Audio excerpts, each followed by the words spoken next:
Good afternoon, gentlemen. This is Sir Yeetus. Welcome to episode 127 of Yeetus' Thoughts. You see, I've been paying attention a lot to Undead Chronic's back-to-back debates with people that disagree what the Warband has to say or what men has to say in general.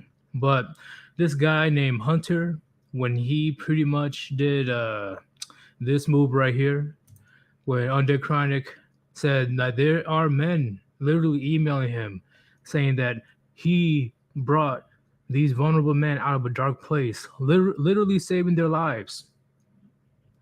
And he's like, oh, wow.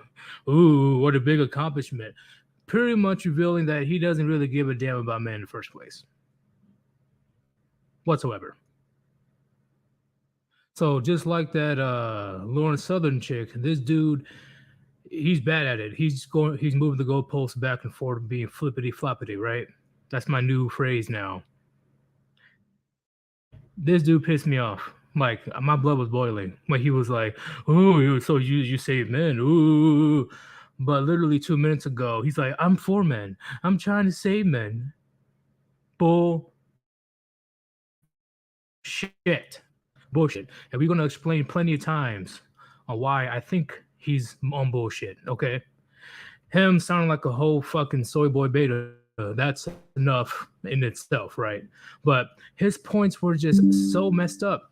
It just made no sense. And I'm gonna bring on Gray, right? Because I know you guys at this point, I can't have a live stream without Gray, right? Because then half the time the chat will be like, "Where's Gray at? Where's Gray? God damn it! What did you do, Yeetus?" Oh, but I changed the schedule and the topic because we all know who Lawrence Southern is, and Undercrying pretty much proved his point on that debate. But expect me to speak on it sometime this weekend. But this Hunter guy, he definitely got my attention with his lack of self awareness of what men are truly going through and the results of the decaying of society. It is out of control.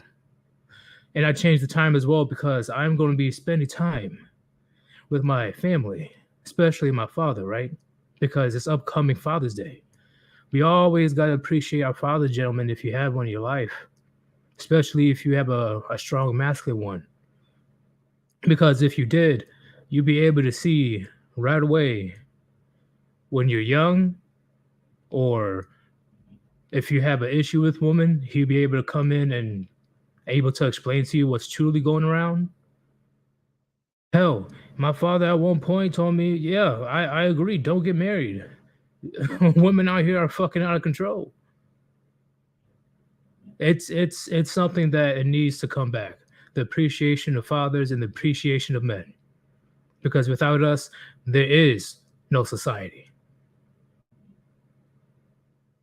So, I am going to start very soon, but before I do, I was getting ready for the stream and I saw this big old red thing out of nowhere. I was like, what the hell? Did I get an error message?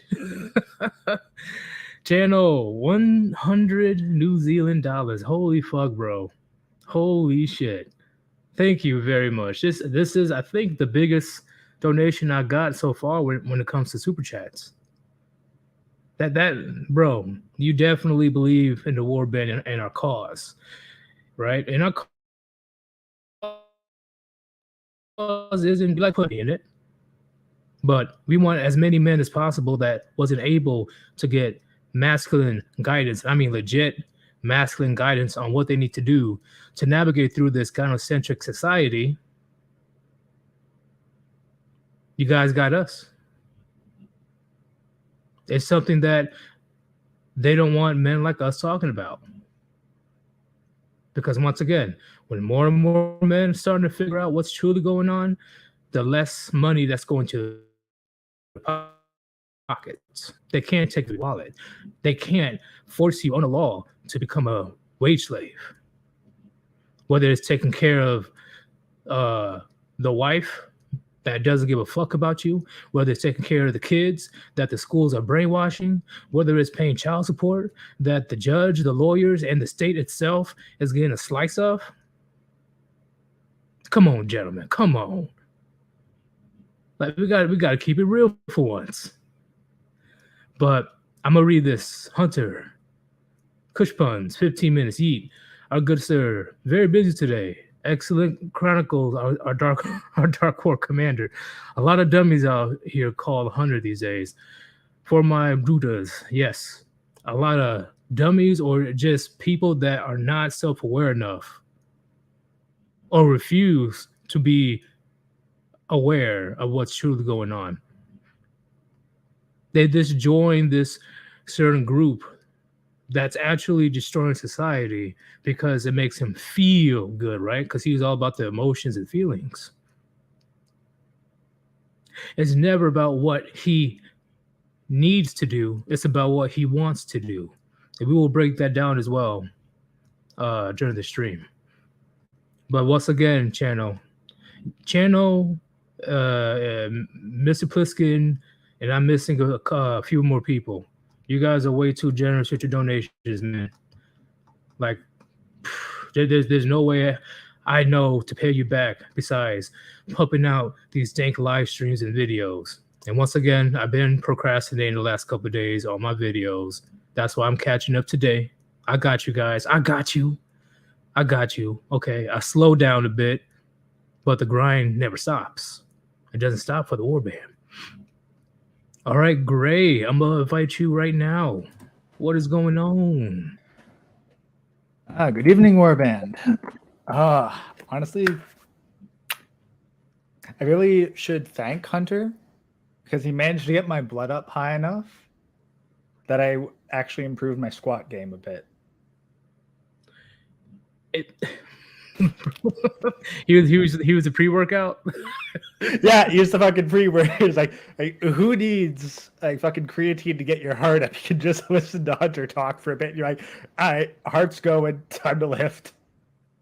Man, like I was like, you know what? Forget this Lawrence Southern debate. I need to speak on this dude because he really was very convinced that people or women, right? Let's just talk about women.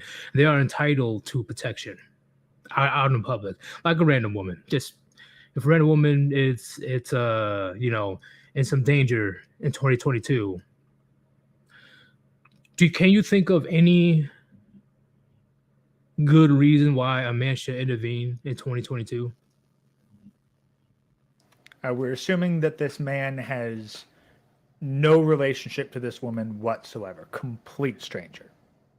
Nope, he's walking down the street and playing some Beatles and his AirPods and shit, and then she's getting chased a man clown, with a knife. You know, he's like, "Ooga booga, I'm gonna get you."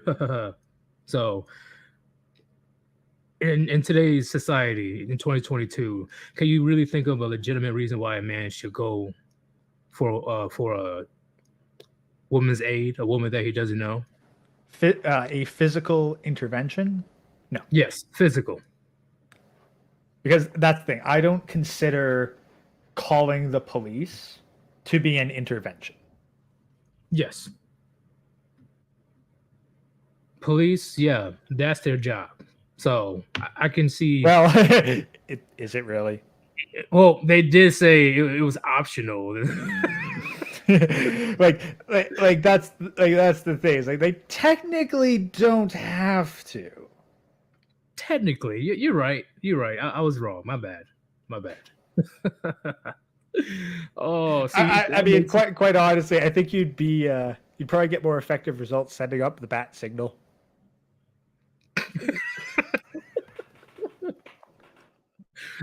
Instead of a bad signal, just put up a middle finger. Just make sure she sees it. I mean, honestly, I'm just saying.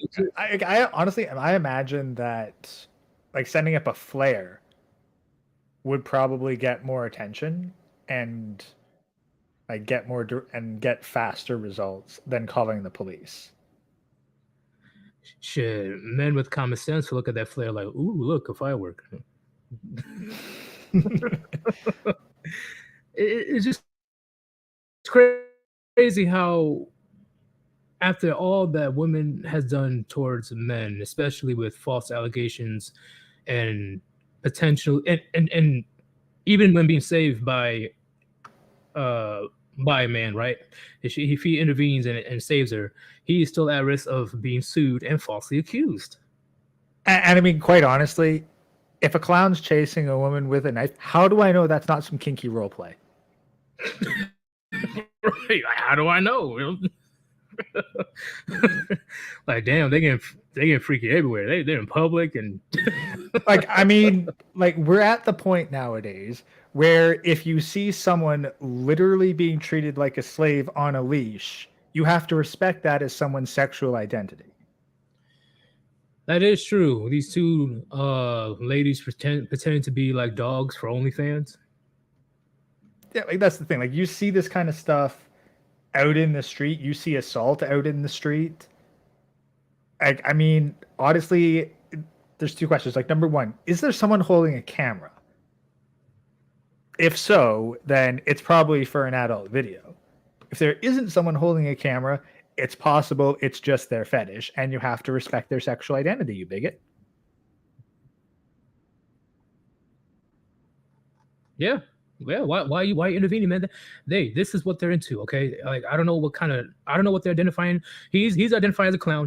She's identifying as a runaway carnival person. Okay, this is how they role play. Let's not get into their business. Okay, let's not be judgmental. Plenty of chicks are into horror role play. I've seen the search results. You know what I'm saying? I've seen your fucking internet history. I know what you're into. Oh, I need to get that as a clip. I think was it Peter Griffin, like "Don't Boo Me" or something like that. Oh no, no, that was Rick. Your booze mean nothing. I've seen what makes you man. cheer. Damn, I failed my Rick and Morty fandom. But in all seriousness, though, it's got to the point, and I forgot to get the articles. Stupid me. That there's articles out there of men literally letting women, not letting, but choosing not to help a woman that resulted in her death because they're that afraid. Yeah. I mean, like, let's be honest. What would you rather have? Like a dead woman or a dead man and a dead woman? Exactly. And let's say if the woman by herself and for some reason she just at a lake and she just starts drowning. How would you know that once you physically put your hands on her and try to get her back to shore, and when you do, she falsely accuses you of sexual assault? Yeah, that's the thing. Like, you have no guarantee of that. So at the state of society today, right now, with all those dangers that has happened and is still happening, and it still results in men getting punished, why would a man step up? Yeah, he could record, right? Just for some evidence or whatever it is, or some amusement. But the audacity of women like looking for the Captain Saberho, put on his cape and go in and save the day. That white knight, that white and shiny armor, just want to go in there and save the princess. No. Hell no. It's like, how do I say? How do I trying to save a woman these days is like getting a hot pan out of the oven, but with your bare hands.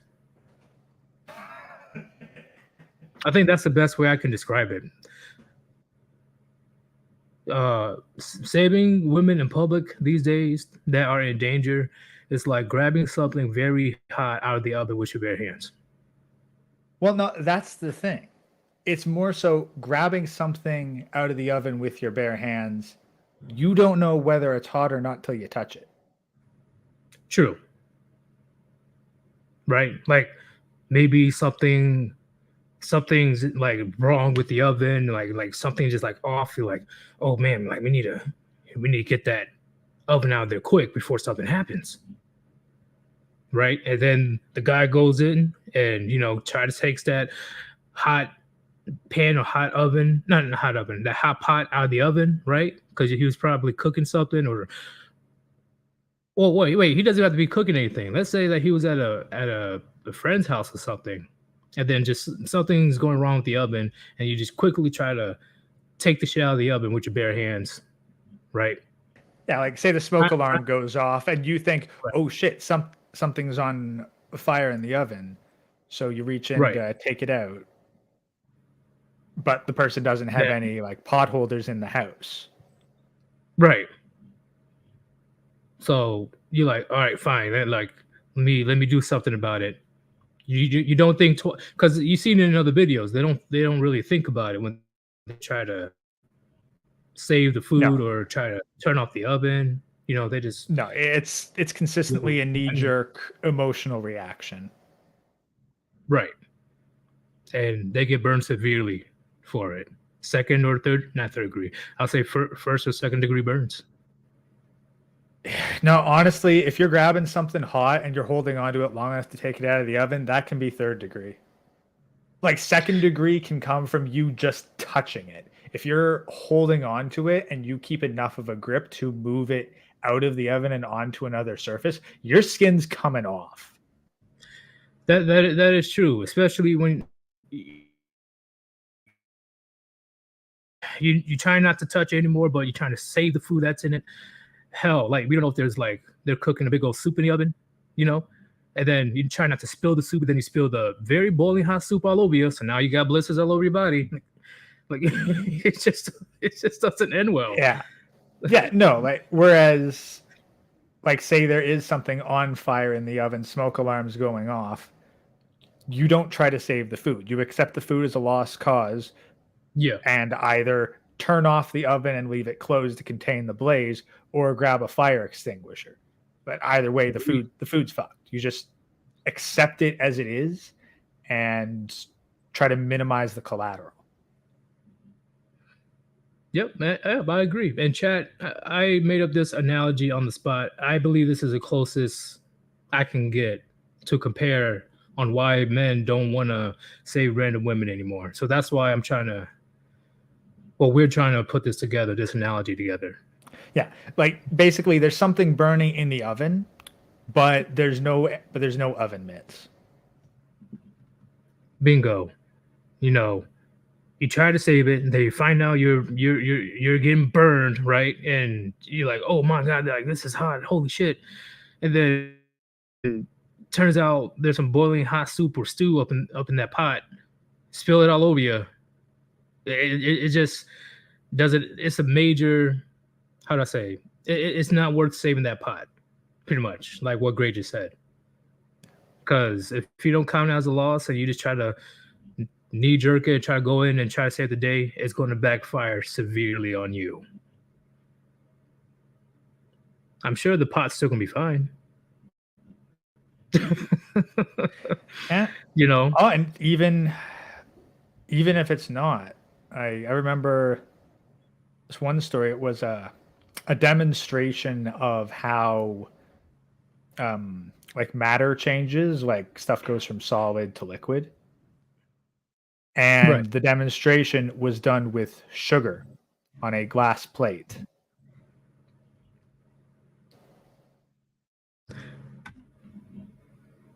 Wait, boiling sugar is basically napalm. Oh, boiling sugar. Oh, okay. See, I just lost the train of thought because I was reading Mr. Pliskin stuff. Where is it? Bam. He says it's like putting water in a grease fire. That's a good one. But the boiling sugar, I would not want to know if my body like gets covered in boiling sugar. Like that sounds terrifying. Like you said, it's like napalm. Yeah, no, because it sticks and it retains heat a long time.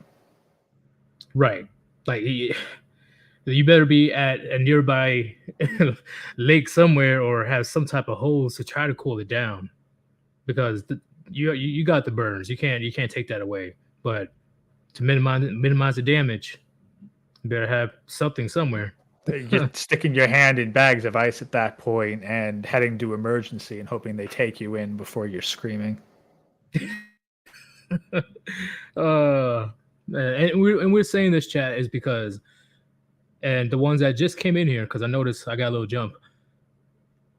These days, like what this Hunter guy, he says, oh, women are entitled to protection, or people are entitled to protection, and not anymore, not in 2022. Not when you burn men so many times to the point where they don't want to touch you. Because if they are trying to get you to safety or trying to fend off that guy, for example, let me sidetrack.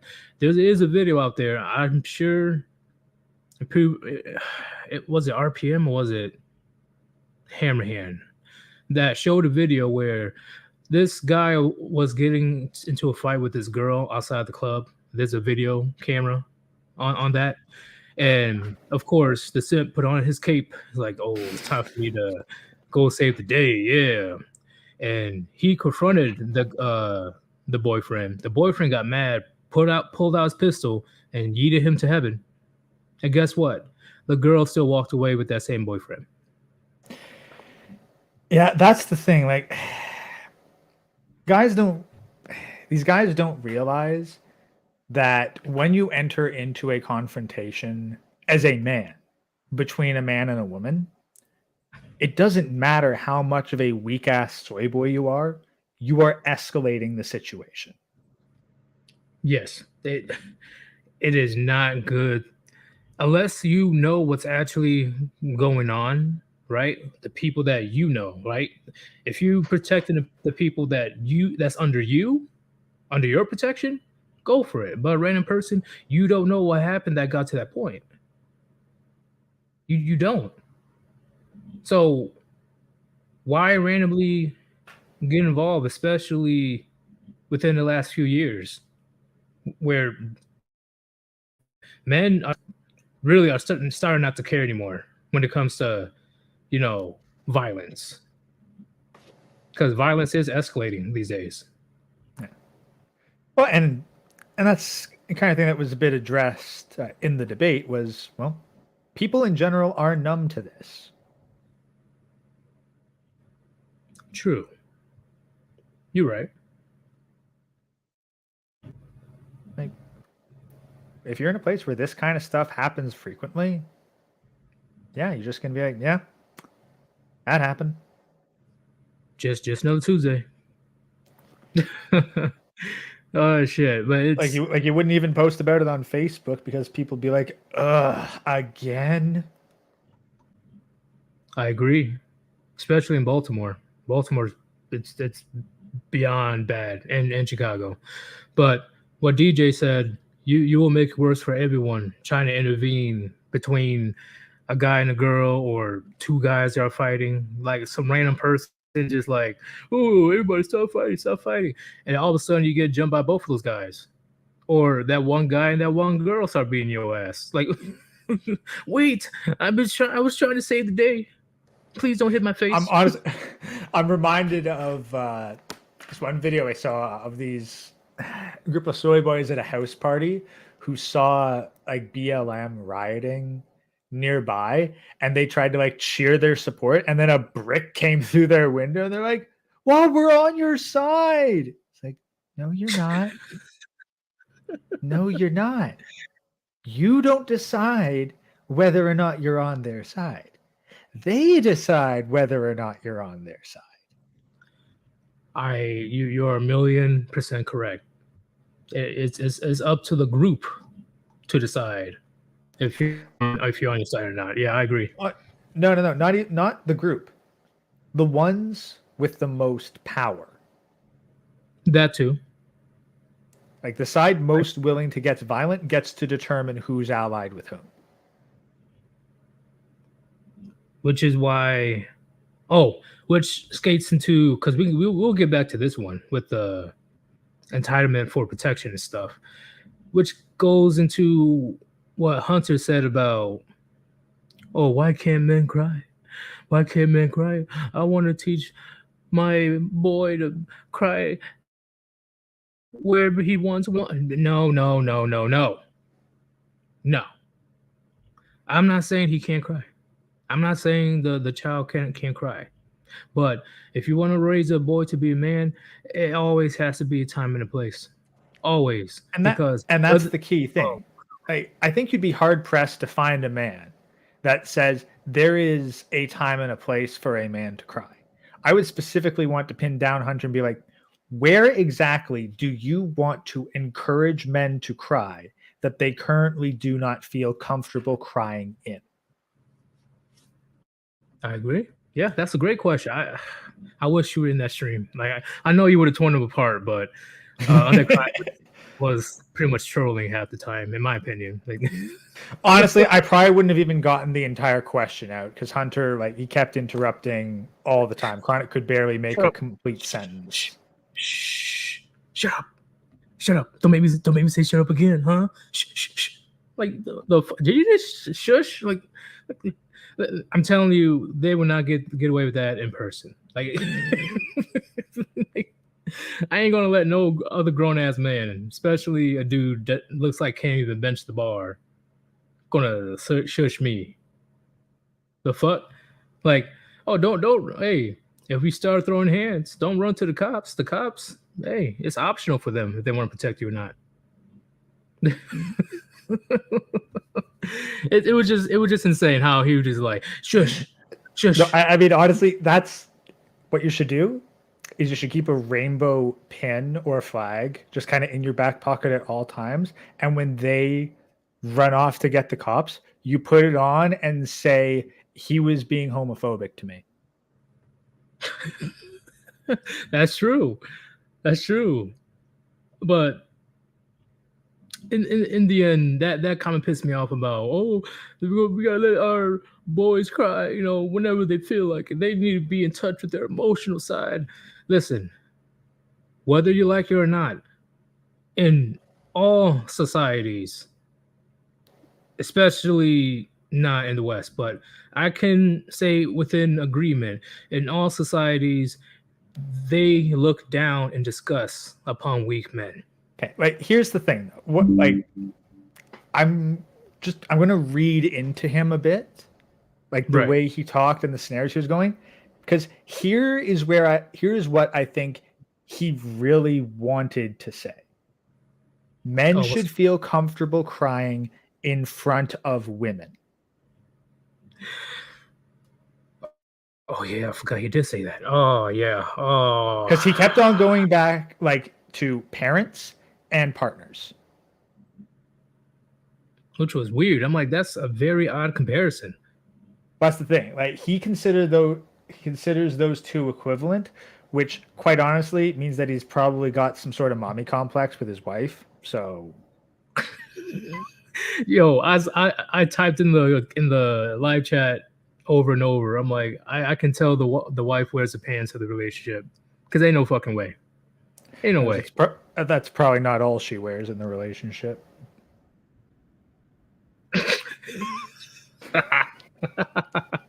Oh shit. Oh man, it's laughable. How does she not have a boyfriend? Like let's be honest, if she's got a job that gets her out of the house most of the time, she's got a side piece. Yeah, because ain't no way. I'm okay. See, well, let's address the parents' relationship, right? Where they tell the young boy, stop crying, man up. See, I don't really hear fathers say that as much as single mothers. Correct. And largely it's not because they disapprove of the child crying per se. It's more so they hate the noise. Yeah. Like my dad say all the time, like when I was a kid and running around like an idiot with my brothers and sisters, shut the fuck up. Like I'm trying to watch TV. Stop that cry. Like if you cry, I'm gonna give you something to cry about. All right, stop that fucking crying. All right, like it's dumb. Stop crying. Just stop. Not because hey, you need to grow a mustache and you need to grow some big old hairs on your chest, 8-year-old boy. Okay, like no. If you're a squabbling, blubbering mess that can't communicate coherently and is just openly bawling, yeah, parents aren't going to like that. Because that's one step away from throwing a tantrum. Exactly. Because kids cry most of the time. It's usually to get what they want, or it's what we learned from being infants. Like infants cry because they have no other way to communicate either what's causing them discomfort or what they need. You're just like, they're hungry, they cry. They shit themselves, they cry. Right. They're lost and alone because they woke up and it's dark and scary and they need to feel warm and comforted. They cry. And that works. And it's acceptable because they're kids. But when you reach the age that you can speak, that's when you got to start weaning off the crying as a form of communication. I do remember that with my cousins. So like with the parents is like, yo, like, what do you want? Stop that crying. What do you want? It's like, what do you want? Like, use your words. What do you want? trying to cut that crying out completely, because especially when you get old enough, like around 7 or 8 years old, when you should have a concept of what's right and what's wrong, at least according to the parents' rules. That's just annoying for everybody. Now, not because you need a man up. No, the crying is annoying, and on top of that, it won't fly. It won't fly eventually. It just won't. And the parents has to put their foot down. Like, nah, fuck that. You know, like And then it's there's the place too. Like it's one thing like crying like in the home. It's another thing when it's done in public. oh yeah, it's and this is this for uh the boy and girl, or are we just talking about the boy? Well, that's the thing. It really applies to no one likes a crying child in public, regardless of gender. Correct. But a crying boy in public is going to be looked at with more disapproval than a crying girl. Right, because biologically, women are more emotional. Right. It doesn't mean that the parents won't put their foot down, but it's more acceptable. But when it comes to a crying boy, especially if he's 8, 9, 10 years old, just crying at a Walmart because he ain't getting what he wants. No, that's not gonna fly. And it's definitely a problem because like humans, we are wired to respond to the vocal sound of a crying infant or a crying child. Like there is a gut instinctual reaction to that. Yes, because if there's a crying baby or a crying child somewhere, I like it's like once again, I won't even think twice. I'll go see what's going on. Yeah. Like it is danger or child in distress. Like we're hardwired to respond with aid to that. So when you see a parent who's got a crying child and they can't calm down, you're like, I just want to get my coffee and leave. Or is I just wanted to have a nice night out where I get to have a beer and a burger. Like it brings unnecessary bullshit into a normal part of life. And that's like that's something that of course I don't think Hunter would even think to touch on, because he is only thinking of this in the context of, I think it's specifically crying with a partner. It was like specifically boys crying around girls. That's as far as he's thought with this. He has not thought about the larger context or children in public.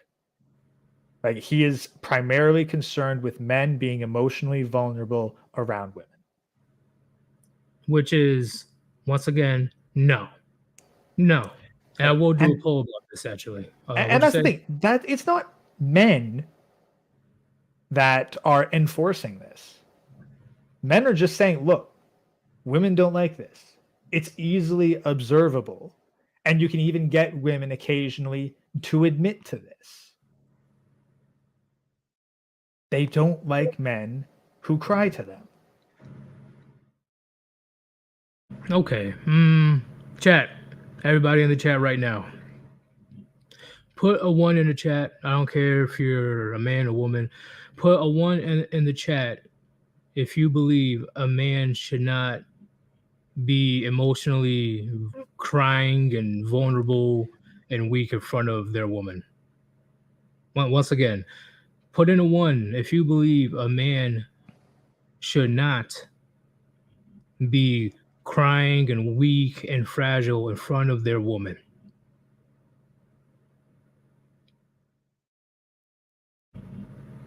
Because ain't no way in hell. Everybody knows this. This is a universal truth. Okay? Not saying that men cannot be emotionally vulnerable, but it's not going to help you whatsoever if you want to keep a woman around or if you want a woman to take you seriously, right? Here's the thing. If you feel like you need to like vent, because that's really what crying is, it's a way to vent. What you do is you get some of your trusted boys, you get a shit ton of liquor, you go out to the middle of the woods, get around a bonfire, Yep, and you drink and you vent. That's where you can cry to someone else. I agree.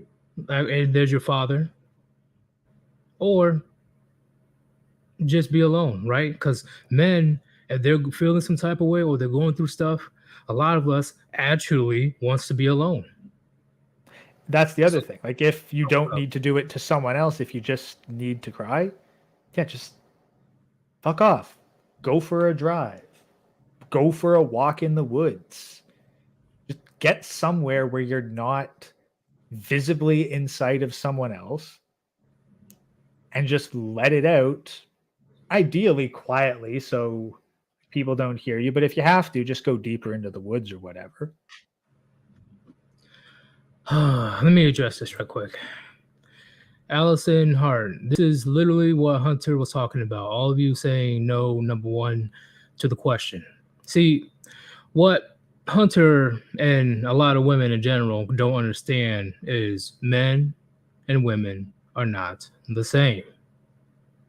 That's the concept that you guys need to understand. We deal with our own problems differently, right? So, for example, you can see it with your own parents at times. If your dad is going through something, if something crazy happened at work that put him in a bad mood, he just wants to be alone or he just wants to chill out, give him his space so he can just watch TV and relax. Don't bother him, all right? And he'll come to you if he wants to come to you, but he lets you know, hey, give me time to myself. But on the contrary, if your mom comes home at work and there's a huge problem that made her mad at work, she's immediately going to the father, or hell, sometimes they go to the child and vent about their entire freaking day from beginning to end. Not because she wants to look for a solution. Once again, she wants to feel validated for what happened that day. All right. Men and women are different when it comes to dealing with grievances. What do you have to say about that, Gray? That's exactly the point. And a lot of it has to do with varying testosterone levels. Women have a significantly lower testosterone level than men, and testosterone plays a huge role in emotional control. I agree. So, and that's why, especially with that one guy who called in who was like going through some real rough shit. Like going out, going for a walk, getting regular exercise, it gets your testosterone levels up and it allows you to separate the emotion from the ration, like your emotion from your logic. When a man is when he's really wound up emotionally, yeah, he's got to let that stuff process and get it back in control. Because if he doesn't, bad things are going to happen. Yeah. And he knows this. That's why he tries his best to keep it under control and wants to be alone and just find this is what we do at times, right? Like what Gray said, we go to male family members, we go to friends, or we just go by ourselves so we can figure out a solution to solve our current problems. Women don't do that. They just go off about their entire day. And even though in your head, right, especially men that has a significant other or you had a relationship before, even though you know that in your mind she is the one that caused her own problems, right? Like you put the story together, you're like, oh, she's the main reason why she's having a bad day. But you know you can't tell her that, right? Because she's just gonna freak out even more, right? Because she ain't looking for a solution. She's looking for you to validate her, validate how she feels, and validate that she was in the wrong in whatever happened at work. So I'm just saying, as much as people want to say they want to blend the gender norms, I have it right here. Do. Oh, you guys are going quick with the Jesus. Okay. Allison Hart, I see what you're saying, but I'm more for blurring gender norms and expectations in general. So I would love if my dad was actually emotionally vulnerable. Thank you for your response. See, No, that's okay. it. You say that, but that's because he hasn't. If your dad broke down crying in front of you, you would not feel the way you'd think you'd feel. You are not in control of this primal emotional reaction. Yeah, I would not take my dad seriously. I would not. Listen. Okay, when it comes to a man in a traditional relationship, he's the Superman of the family. He is the one that's supposed to have all the plans, have all the solutions, and be that rock if anything bad happens within their family, right? If your dad is literally breaking down in front of his wife and kids, especially if he does it consistently, ain't no fucking way that the wife and the kids are going to take the dad seriously. In fact, it's going to make the wife more unattracted to him, and probably already on the lookout for Chad and Tyrone, or already has Chad and Tyrone. And the kids are going to be more emboldened to be rebellious. Because it's like, oh, what is he going to do? He's going to cry again? Oh. And it makes sense from an evolutionary perspective. Like, who is going to be able to protect and provide for children better? A stoic man who does not cry, or a man who cries openly and somewhat frequently? Yes. The man that's calm, cool, collected, look like he is a man with a plan, or just guy on the floor just in the fetal position. So horrible what happened to me today. Frankie said a horrible thing about my athletic abilities. He said I was a weak beta. Please hold me. You'd be like, what the fuck? I'm serious, Chad. I'll be like, yo, this can't be my dad. Like, what the fuck? Like, no. If your family deems you not the one to keep them down, to be that rock, to be that, family's over before you even realize it. Allison's got another thing. Allison's got another comment. Is there not a happy... Yeah, it's just me. All right, but like, is there not a happy medium to behead, though? Yeah. Like, well, unfortunately, no. Like, there's no negotiating with a woman's base instincts. Men can be vulnerable around other men. They can express their emotions to other men in appropriate context. There is a time and a place for men to be vulnerable. That is not in front of their spouse, wife, lover, other women in general, or their children. Yep. Like, men can be emotionally vulnerable, just not to you. Yeah. Well, once you start going all crazy, the man, like, oh, I'm going through a horrible day today. The kids and the wife will literally look at him like, what the fuck you want me to do? What can I do? Right? Because he is the one that's supposed to be the man with the plan. It's if they see that their man is pretty much asking his own wife and kids for emotional support and help, I'm telling you, that's not a good look. That is not a good look. I'm just I'm just saying, like,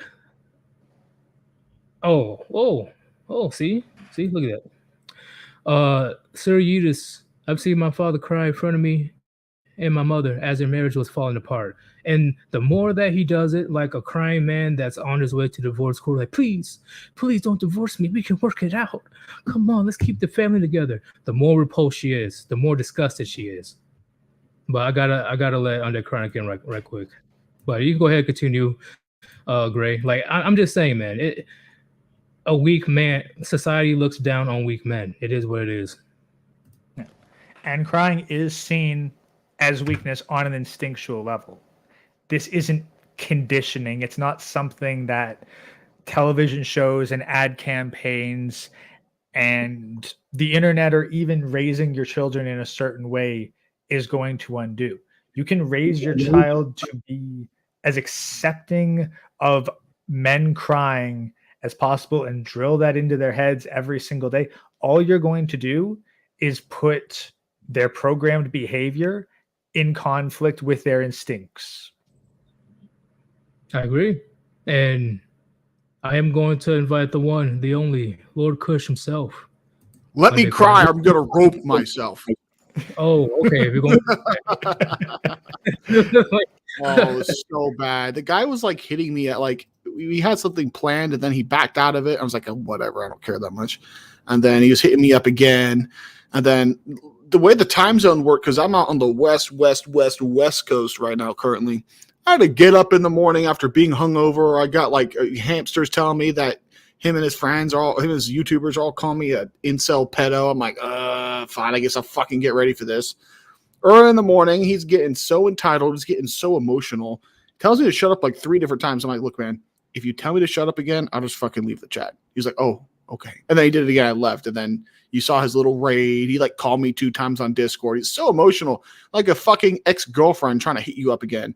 I'm like, I told you what was going to go down, man. I was like, looking at his views, looking at my views. I'm like, bro, you planned this stream for like weeks in advance. I got 3 times the viewers. I'll just talk to my boys. I don't need to talk to you.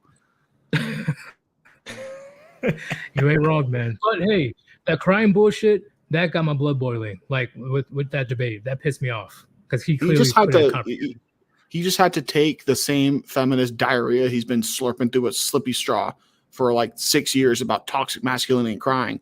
And I don't care. I could talk about that. But when he was saying that, when he started using the bodies of men to prove his point, that's when I got fucking pissed off. Yep, like, you don't get to do that. You're a feminist scum. You do not get to talk about men like that. I changed my live stream because of what he said right there. I was like, I got to, because we're about to talk about that very soon, actually. And then he laughed about the men that said they weren't going to rope to me. Ooh, I'm like, oh, you really don't care. Gar says, the biggest problem I see is that men are not taught how to release properly. We either push it down or die early or mentally break down. Yeah, they're not taught to fucking lift. Yep. They're not taught to have male friends who they can, let off some emotions every now and then. But the Hunter was thinking, like, I don't think men should ever cry, period. I'm like, I never said that. Stop projecting your daddy problems onto me, bro. What I'm saying is it's more important for a man to control his emotions than a woman, because nobody gives a fuck about man. Nobody. Right? Now, I was trying to see like that Subway video. No one's giving a fuck about women. Good. That's equality. That's feminism. Maybe they'll learn that living in a feminist society isn't what they actually fucking want. But hey, he even said it himself. He's like, you said if she wasn't draining you, you wouldn't protect her. Aren't you entitled? And I'm like, well, would you protect your wife? Of course I would. Well, whoa. So you basically prove my point. You wouldn't protect her, but you protect your wife. I wonder what the difference is there. Although he might be in a dead bedroom. I wouldn't be surprised. Oh, I would be personally, I would be surprised if he simply switched his role from giving to receiving, as it were. He's like, are you jealous of my wife and kids? I'm like, dude, why would I be jealous of your kids? Your kids are going to grow up and see videos of you getting dick slapped around by a fucking green zombie avatar on YouTube.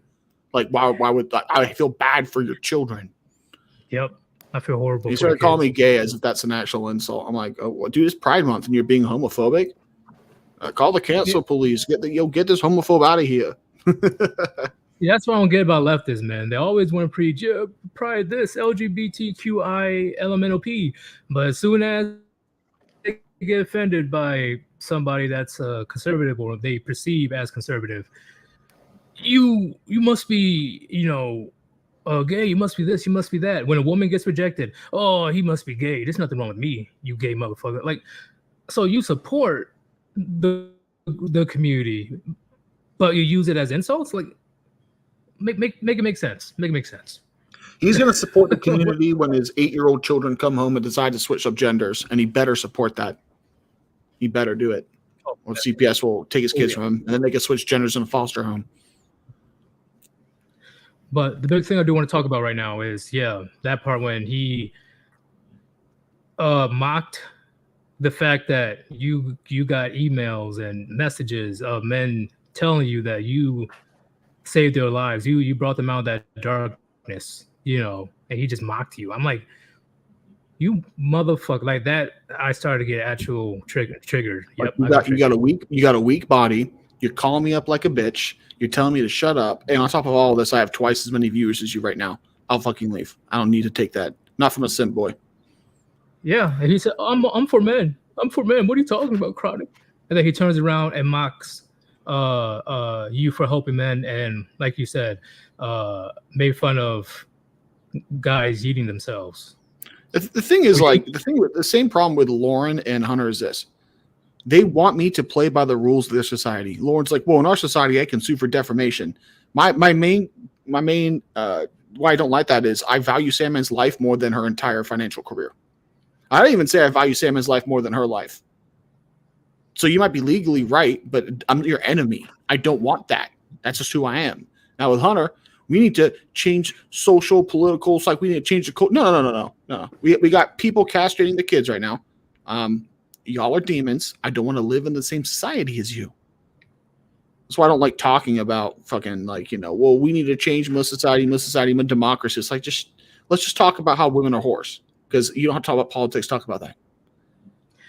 Yeah, they always want to talk about women's rights, but not their wrongs. Like, what the fuck? That's good. Somebody already sent you a message, Chronic. Chronic helped me see a lot of the garbage happening out here. His Bible quote videos wrote me in. He's not out there helping that. So I wanted to call in to congratulate Gray on being the newest Warband member. That just became official. I talked to my secretary. Well, she made some sounds. So we'll be working on his channel here. Damn. Okay, Gray. When are we going to tell me this?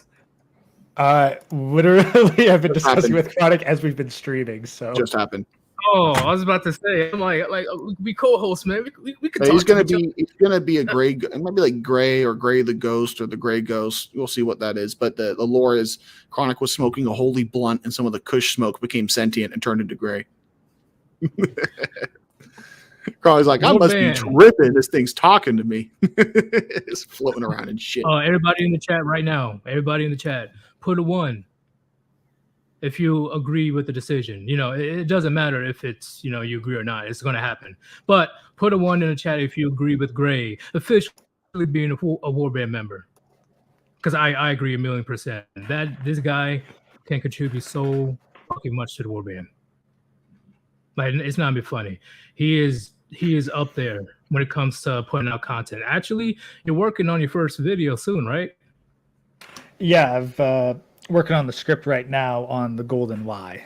So you can actually be putting thoughts and scripts into your videos. We need one of those guys, because I don't fucking do that. Yeah, I just go off the hip. No, I'm going for like scripts, editing. Gonna get some custom graphics together. So put my Photoshop skills. Yeah, I'll try. I'll reach out to some artists and see if I can get you an avatar soon. Yeah. Hey, congratulations, Gray. Congratulations, man. Like, show. Well, speaking of from the hip, I got to go shooting today. I got 2 hours at the range, so I just want to come in here, dunk on Hunter Avalon. Your kids will be transgendered. You'll cry about it, but you better accept it. Your line will end. Your wife's going to cheat. Oh, we're actually going to do when he gets divorced. We'll do a divorce party live stream. Jesus. Hell yeah. Last time I did that, I lost the channel, but I'll lose a channel again to have a good, have a good laugh, good time with the boys. It's not about the money. It's about sending a message. It's not about the money. It's about sending a message. If he has I got divorce video, I'll go through it like on halftime speed, and just you guys will see all 100 of Undead Chronic's unique laughs. It's gonna be amazing. Yep. But yeah, I got out jet. But get back to the conversation. I'll be listening in the car though. Peace, boys. Wait. What are you gonna be using today? What are you gonna be using at the range? I've been trying to mess with this 22 pistol to get it to fire properly, so I'm going to be doing testing with that. I got a 357 6-inch revolver. I'll be shooting that. I'm taking the gun I've been having a huge crush on, the 4570. I'm only going to limit myself to 40 rounds, though. That's like $100. So yeah, just those three. I was thinking about picking up a 9mm carbine, but we'll see what they got available. Hell yeah! Usually Rangers like jack up the prices, but if I see the one I like, I'll rent it. It's like $10, and I'll see if I like the way it handles. Because the range rentals they use are all like the worst quality weapons possible. So they'll jam the most, they'll do all that shit. So I'll see what the weapon is like in the worst condition, and if it's passable, well then I'll get a new one. Okay, too easy. I'm hyped. Like you're definitely going to be having a good amount of fun, or you just Someone did call in and say, "Yo, you should look into the AR-10s. It's like an AR-15 platform, but it shoots." I think it has a magazine of 20, but it shoots a 308. And I'm like, oh, that's more my style. I know, bro. Yeah, shooting hunting rifle rounds out of a fucking AR. That's what I need. Because, you don't need to use most of these Globies. They don't like really look into like what kind. They just need any kind of bullet because they go for soft targets. I'm like, what can I use to go through body armor consistently? That's what I'm looking for. Okay, I'm going to bounce before I get your channel. Peace, guys. Peace out. All right. Before we continue our talking points, we're going to address this. Channel 1800. Thank you for the 10 New Zealand dollar. I'm assuming that was for Gray, but at the moment, we are definitely in the near future because I'm sure Gray, you're gonna be doing live streams as well. Once, like, I don't know how many times, but we're definitely going to try to set something up as he gets more subscribers, and then eventually he'll get monetized because he's not as vulgar as the rest of the Warband. We're gonna grow his channel like crazy, and you guys will be able to donate to him. Sounds like a plan? That sounds good to me. Like right now, I think donations to me could basically be going to fund the Avatar. So that is true. But unfortunately, YouTube got this BS policy of only getting paid once a month. Like, what the fuck? Yeah, I'm in no rush. I'm decent enough in Photoshop that I can throw something together and then run it by some of the other artists to get some feedback. So that is true. Okay, Miss Pliskin, thank you for the $20. I'm assuming that's for Gray, but let's wait for the donations towards Gray for now. I don't want to take his money. Hey, no, come on, you like. Most of these people wouldn't have any idea who the hell I am, or not for you platforming me. So that's true, but you paved your own way. Like I saw a comment up here.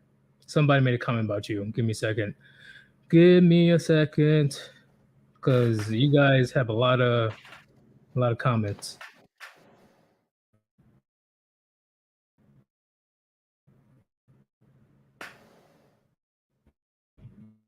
Is it right here? Goddamn StreamYard. Anyway, Jiraiya, Gray's takes and wisdoms and interesting arguments are a pleasure to hear. And there's another guy that said that you always take things to the next level. Like Gray brings in original point of views on topics sometimes. It's great. which is literally the main reasons I do live streams. I can go off all day 24/7 about my view, but what's the point if I don't have a co-host that's willing to challenge it? You get what I'm saying, Gray? Like that's where the magic happens. Absolutely. Like that's a huge part of why I love being able to call in here, because again, like I've had times when I've had to deal with chat solo, but it's definitely far better to be able to go back and forth with someone, bounce ideas off of, and refine concepts. Yes, because once again, I told you guys a million times, I'm willing to admit if I'm wrong, or I'm willing to change my perspective. Okay, I'm not like these leftists, like, how dare you? Like, no. If your points actually make sense, or there's something that you told me that I never thought about before, I'm willing to change. But so far, these leftists have nothing. So, yeah. Yeah. Well, and even just kind of to lead off with the point about Hunter mocking men not taking the rope, I honestly think that he cannot make the same claim. I don't think that a single man has emailed him saying, "Thank you, Hunter. Your advice stopped me from taking the rope." I completely agree. In fact, I'd be willing to bet that there's a bunch of people who fucking mysteriously disappeared from his channel. Yeah, he did a giant projection onto Undead Chronic about the reason men rope themselves is because of you. Bullshit. You are completely projecting right now. And that's the thing. Even if that were true, like there's still the ratio of how many ropings were stopped. Because like someone's not going to watch Undead Chronic's content consistently if it makes them feel bad about themselves enough to rope. Agreed. And someone what does who watches Undead Chronic stuff, like someone who watches Chronic stuff and ropes, they were going to rope anyway. I agree 1,000,000%, because I've heard nothing from Chronic that is extreme to the point where somebody wants to rope themselves. There's no, and I watched years of his content. He and the people that he goes after, they deserve it. Especially Cuck Murphy. Right? He doesn't just go after random people willy-nilly. He goes after people that are intentionally trying to slander him or intentionally take advantage of vulnerable men. And that's the other huge thing. Like it's not just Chronic. Hammerhand, Terrence Pop, probably some other Manosphere creators that I'm not consistent of. Like they get emails fairly regularly from men thankful that they found the channel because they were looking at the rope and this turned them away from it. Yes, because like, how what's the cut rope count for these fucking feminist leftists? I'm willing to bet it is single digit if it's not zero. Exactly. Yeah, there is none. They, in my opinion, the leftists are the most judgmental, the most manipulative, the most like no shame, no morals, no nothing. And they really going to say that Undead Chronic is the one that's causing men to? No. I guarantee you there's countless people on the left that bullied various men, women, even the LGBT community people. You know, actually, a bit of a dated reference. I bet Chronic's got a lower body count than Zoe Quinn. Oh, God. Oh, why you gotta make that comparison? Oh, but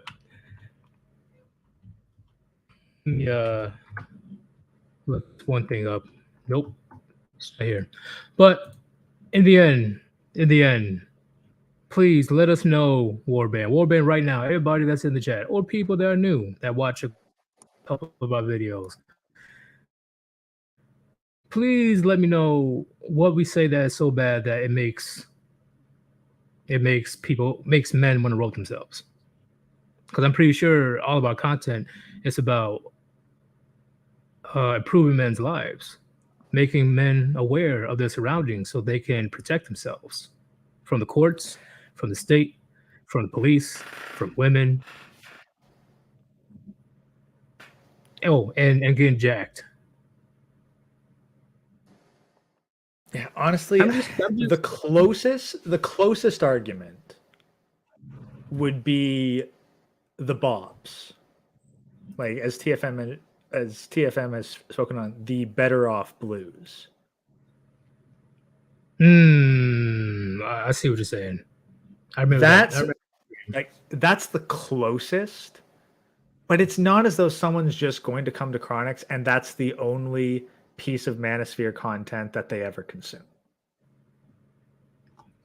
Right. And like Chronic is rarely Chronic's not exactly your entry level Manosphere. Yeah, and how you say when it comes to those type of guys, I can see your argument where they won't be able to handle the truth of what's actually going on out there. And once again, once you learn something, you can't unlearn it. It's there. So they're just conflicting with their current values and the new values that they heard of. And once he sees the truth and is like, oh shit, like, oh my God, I know it was like this.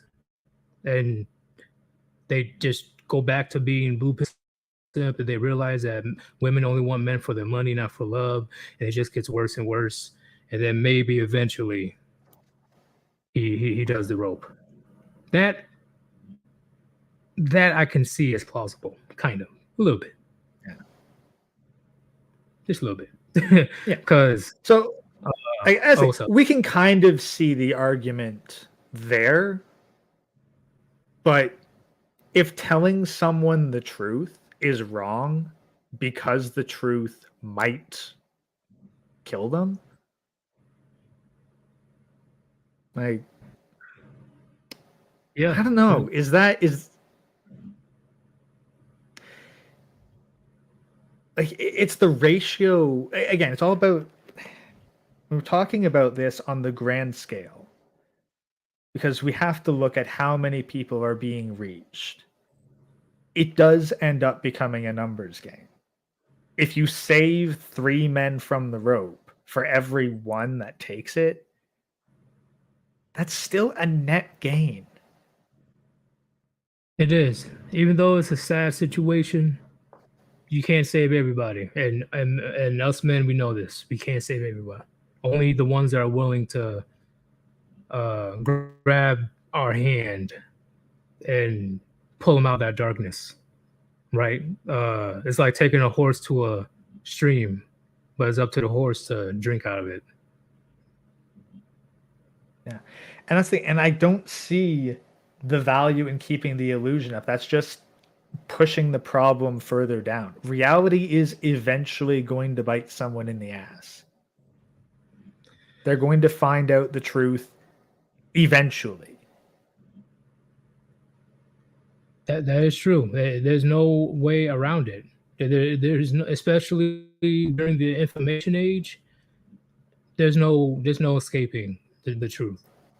If there was no technology that makes it more accessible to this type of information, then maybe they'd be able to get away with it. This age, hell no. And by the time that happens, it's too late. Let me read this. Yeetus for Mary Lauren Southern. I will rather dip my foot in sulfuric acid, right? Just dip it in there a little bit. And then I put my other foot in a lake of giant piranhas. And on top of that, I will just drink a shit ton of wine coolers. So I look like a bitch before I consider that.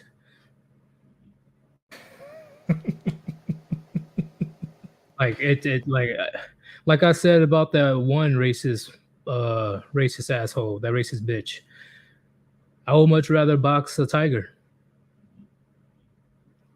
I like literally, I would much rather box a tiger than to think of think about getting into any type of relationship with these Western women.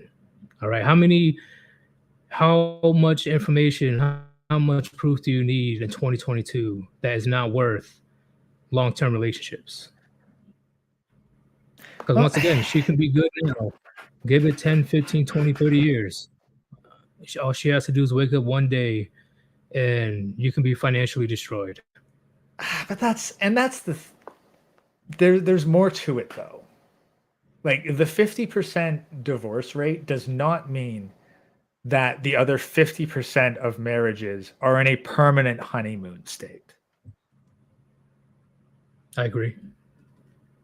Like it's like, oh, we're still together. It's like, yeah, but your wife is bringing in another man every week to fuck on your marital bed while you hold the camera. Oh, the same people that preach about happy wife, happy life, and all that stuff, they look dead on the inside. Yeah. It's like, oh, our marriage is successful. We've been together 30 years. I haven't been financially ruined. You literally hand your paycheck over to your wife and she gives you an allowance. That's the insane part. Like, what man allows that to do that? Simps. Oh, there's some bitch talking about, I'll give you a lot. Man. I'm gonna read this right quick. Yeetus fears bossy. Yeah, I fear that she's gonna eat me. Crack you open for the marrow. I saw previous videos of her. She's a big girl. Jesus fucking Christ. But back to our original conversation, and before I do, let me address these super chats right quick because I'm pretty sure I got sent a couple. All right. I won't say your name, but it starts with C. Have you considered covering some of Dr. Thomas Sowell's books or guest spots on the Fiery Lane episodes on YouTube? I think it would be a good antidote to what you call the black siposphere. No, I haven't. I don't think I've ever heard of him before. But tonight I will check it out. Oh, honestly, yeah, you're going to get a lot of value out of what Thomas Sowell has to say. He's definitely one of the better known black intellectuals who really speaks to heart on these issues. Agreed. And I'm definitely going to be looking at him today. Best believe. I'm sure I'm going to go on the binge on this guy. It's going to be a good one. Prepare for another Senate stream, chat. I am the Senate. One more from Jay. Not for nothing, but if she constantly picks the bad boys over you and they treat her like a piñata, exactly what do you owe her in terms of protection? I don't owe her shit. That was her choice, not mine. Well, and that's the thing. Like, here's the thing. It's not just if she picks the bad boys. You personally do not owe anyone anything.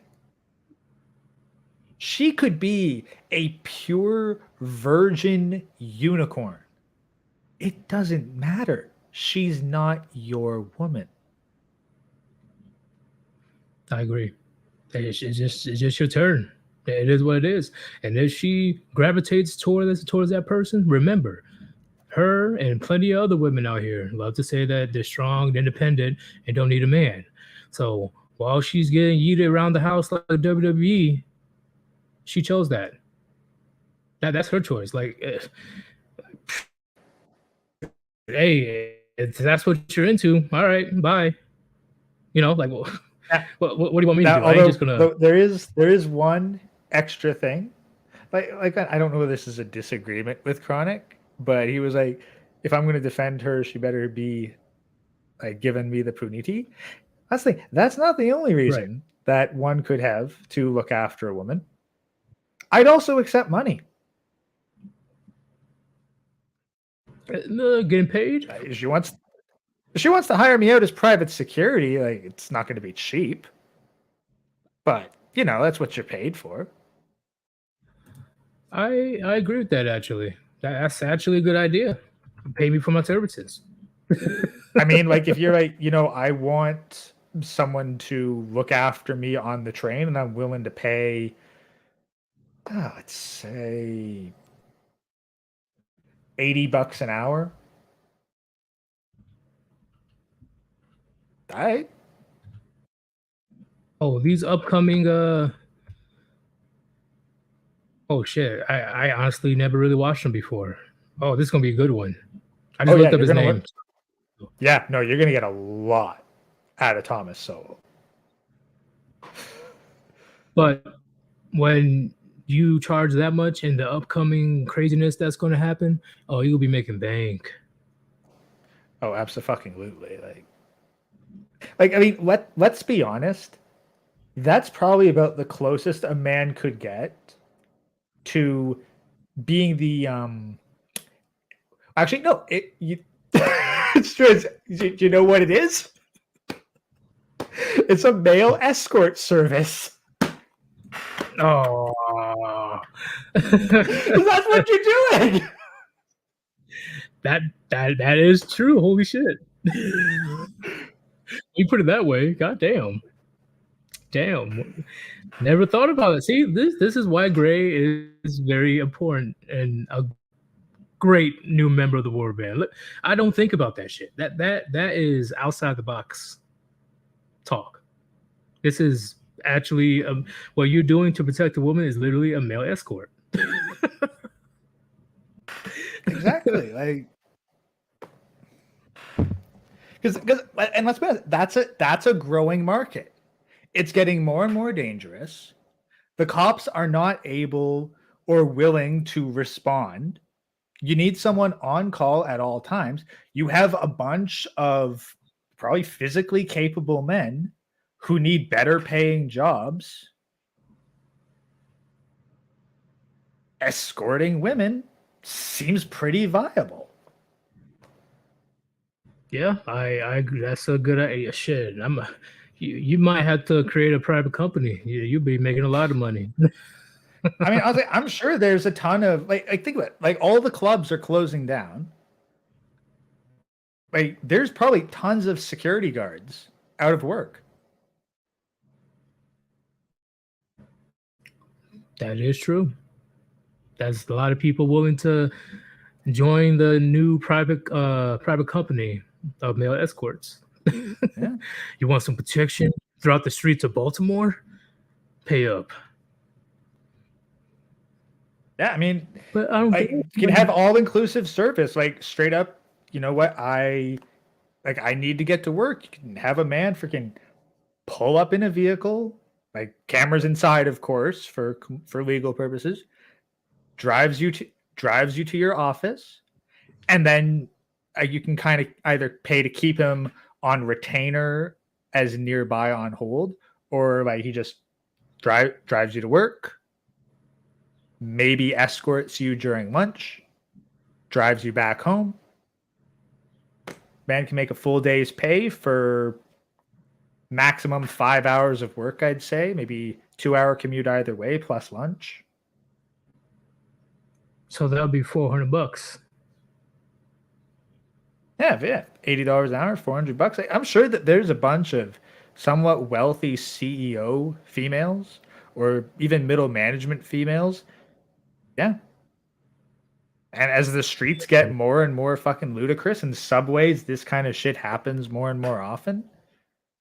Carjackings might spike up. I'm pretty sure there's tons of cities where it won't be like, I really wish I had a man on call who was armed and ready to protect me.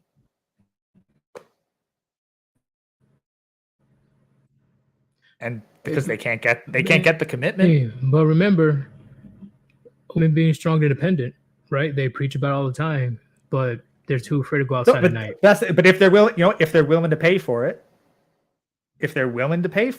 then I still say that qualifies as strong and independent because, like, they've ground enough to purchase a man. Oh, I know, but I'm just saying it contradicts. Besides your plan. No. We need to. That's the thing. It has to be consistent with it. Feminists are going to be the primary target for this. You just don't ruin this.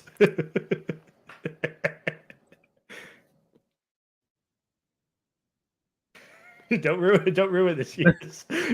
Oh, I'm not. Like, they are absolutely strong, independent women for hiring male escorts. Yeah, so strong, so empowered.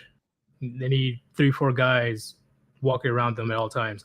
But before I continue the topic, because I do have a couple more topics to talk about when in regards to this Hunter dude.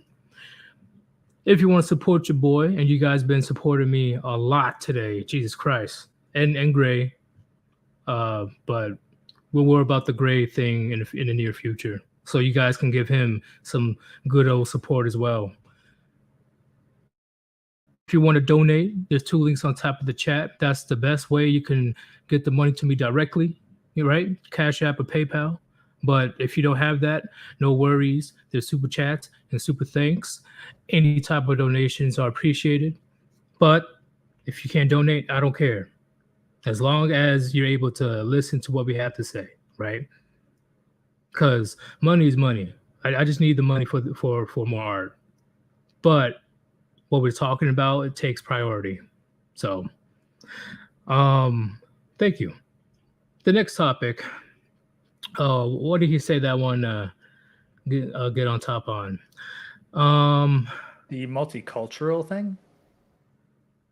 That and how, and we kind of spoke on this earlier, but how they believe that how men and women react to, grievances or crying, they believe it's a societal stigma, like society. Yeah. Not because of biological trait.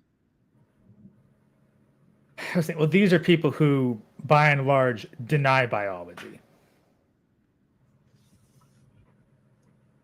That is true. Like, this is personally, like, people like this, these are who I regard as the ultimate atheists. Because reality is entirely mutable to them. There are no absolutes to them in the universe. Everything is mutable. Everything is a societal construct. There is no scientific or biological reality that cannot be overcome through indoctrination. Yeah, this is why I say atheism can be dangerous. I'm not saying it is dangerous. I just say atheism is dangerous around last year until I talked to that guy Pete. I think you too. I don't know if you're in that one. Yeah, if that's exactly it. I do say that atheism is dangerous, but I also, my definition of atheist is highly specific. If someone has faith in the absolutes of science, even without following a particular religious dogma, I would still consider them theistic to a point, because they understand and accept the absolutes, even if how they discuss it and the terms they use it don't line up with religious scripture. Well, it seems that somebody didn't like my response. I know all religions can be dangerous, but atheism also can be dangerous. I said can. I didn't say it is overall. And what I mean by, and Gray already touched upon it, the sense of morality becomes subjective. And that's a very dangerous mindset to have, right? For example,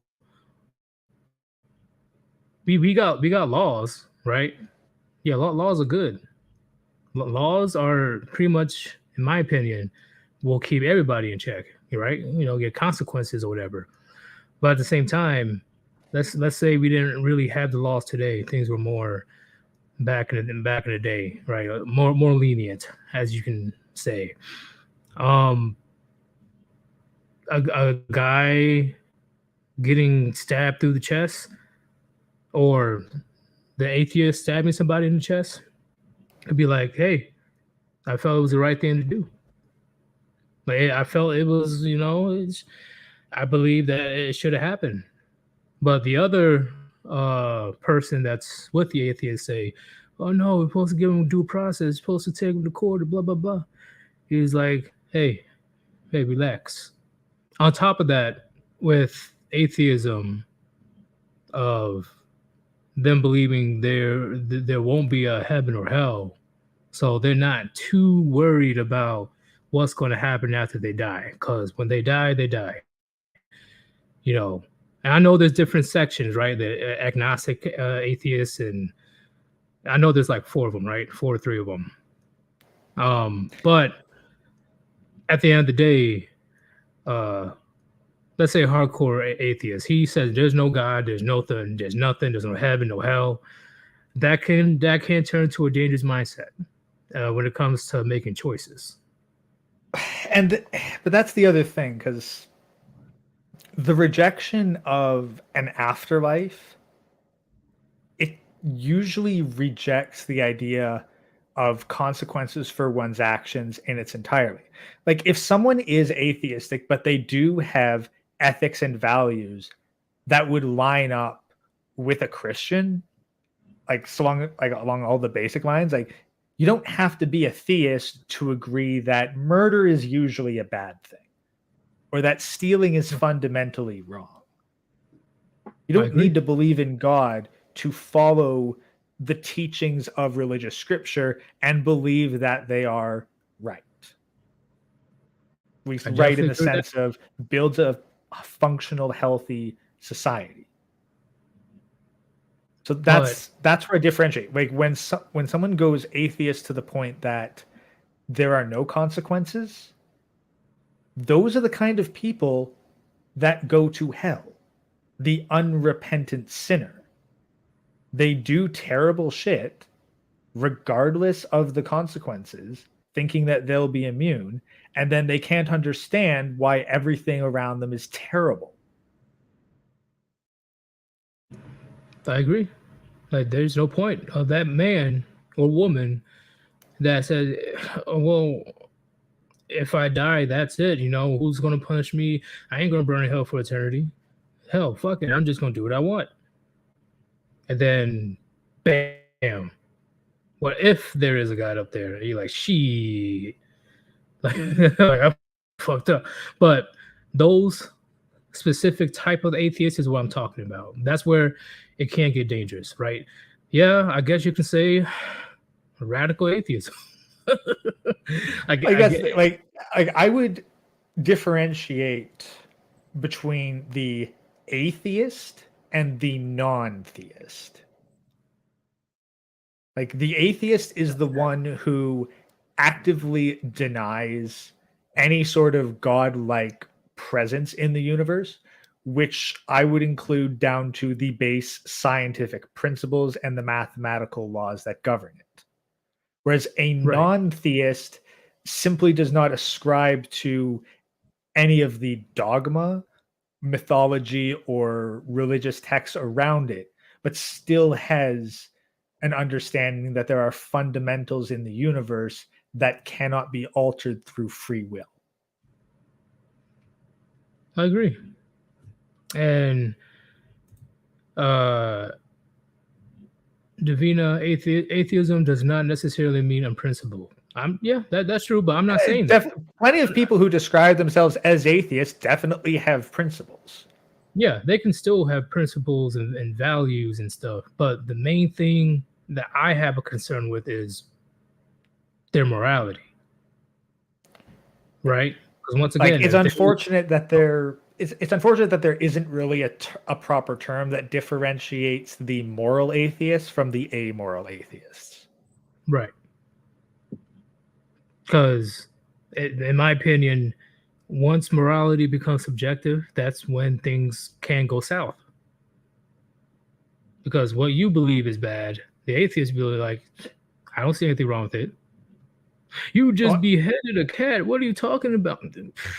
Hey, laws of nature, baby. but that's the thing. It goes back to like Chronic's cancer metaphor. The body only survives because every cell in it is working in unison to sacrifice for the larger goal of the body, i.e., reproduction.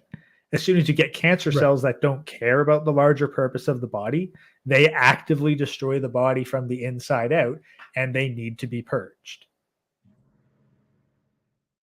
I agree. And somebody has a good question. Uh, where does morality come from? Many people get it from Marvel movies. Okay, and this is my opinion. I don't have the answer, but in my opinion, I believe morality is pretty much a biological thing. In the sense of sometime when the Homo sapiens came around, when we got a sense of self-awareness and intelligence, somewhere around the point thousands upon thousands of years ago, one of our ancestors was like, you know, if I'm here, like what's out there? And I seen somebody just die. Does he go to another place? Is there a higher power up there? Am I going to get in trouble? Like it's just all these questions that start like flowing within us, and I believe that like clicked in our heads during evolution. Like, was it 200,000 years ago, something like that? Hmm. This is just my opinion. It's my opinion on where morality originally came from, but it all became under one community, right? Because we all got different religions, right? In different religions, we got different sets of morality. Um, but once again, morality is definitely subjective, right? Well, But how here's the thing. I would actually disagree to a point. wait, disagree with what? Because I was about to. Yeah. Like, what would you disagree with? Basically, I think that morality comes from the community. So do you believe? Because I was about to mention community, but so you believe it didn't originate from like the beginning? Once we start to be aware of ourselves and aware of you know just No, and be more self-aware. no, I'd point to feral children as proof Right. that it is not biological. Okay, so when society started to form, that's when the teachings or the king or the chief or whoever's in charge, they started to set the ground rules, and eventually, religion started to come about. I think Sumerian, the Epic of Gilgamesh, or I don't know what it is, Yeah, but I one of think. the early. Oh, what's up? Well, no, I'd say that that morality goes back to. Well, honestly, it starts with the family.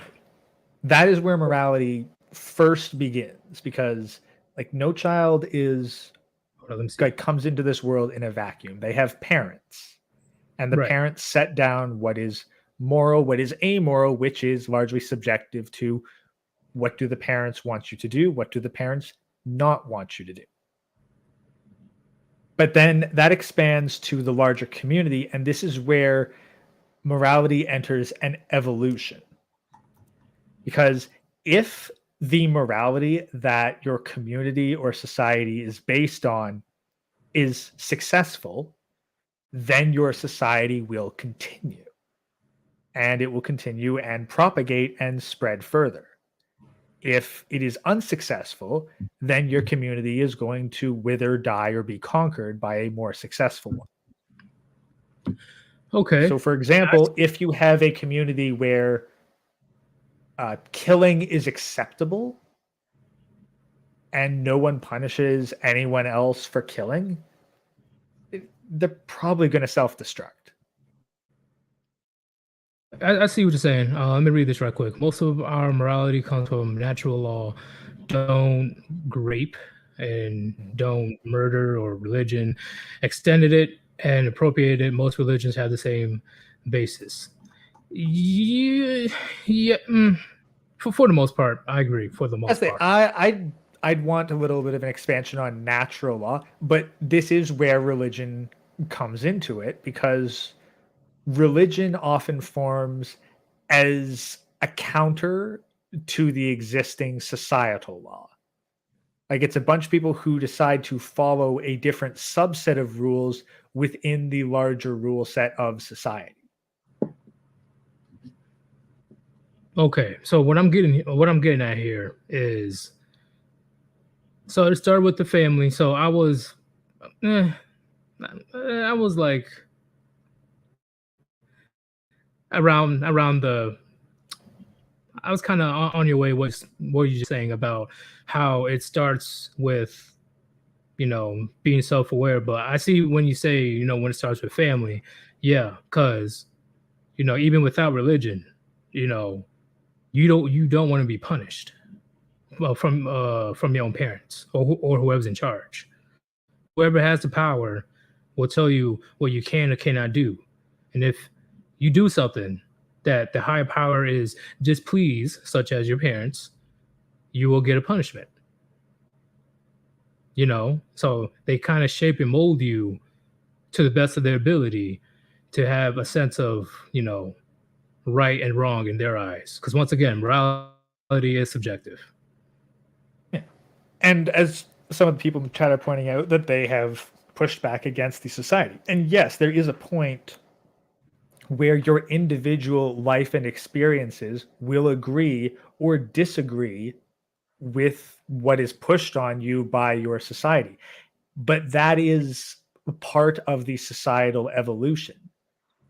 Like, that's how society breaks down, when fewer and fewer of the people who participate in that society are willing to follow the rules or the morals that society lays down.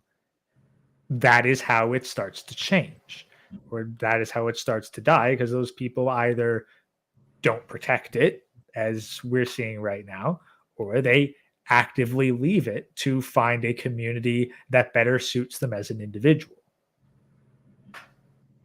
You're on point. You're on point. I can't argue with that. That's literally what's happening. Like, society these days, and don't get me wrong, there are plenty other variables on why a society collapses. But on this current topic, when it comes to morality, I'm sure everybody in the chat can agree that there's more and more people are just not really following our rules, our sense of morality, of what's right and what's wrong, right? There's literally a tour for drag queens to go into elementary schools, middle schools, and high schools and do sexual dances in front of them.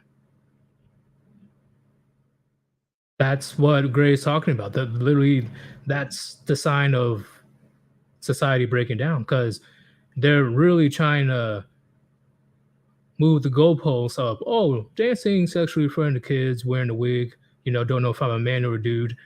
That's not so bad. What are you talking about? Like, oh, the rules ain't that. Come on, man. I don't worry about the rules.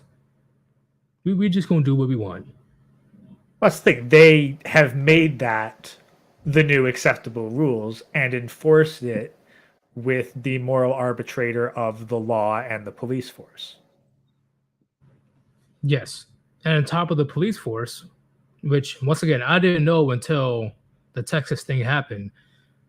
Even they're saying, we did say we're going to protect and serve, but it's optional now. You're like, what? So now they choose who they save or who not to save. That's another sign of society not going that well, right? And that's another reason why people don't believe in the rules that society lays down, because of uneven enforcement.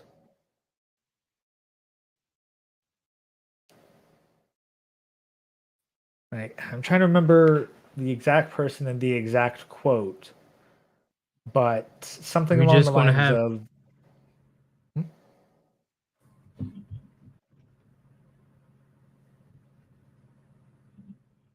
Sorry,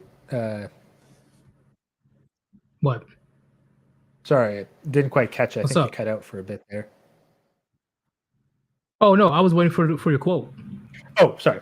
Yeah. So it's, if you are afraid of your citizens, subject yourself to the whole of the law. Interesting. Like, the idea is, like, if you want your citizens to trust you, you need to hold yourself to the exact same level of scrutiny and punishment that they are. I agree. Because when a person or a group of people deem themselves above the law, that is not a good look. Well, for the people in power. No. And they only do it right now because they believe themselves immune. And by and large, they are. And that's a huge part of why they're working so hard to subjugate the populace and make them compliant. But we can see that it's a pressure cooker that's going to pop off, and soon.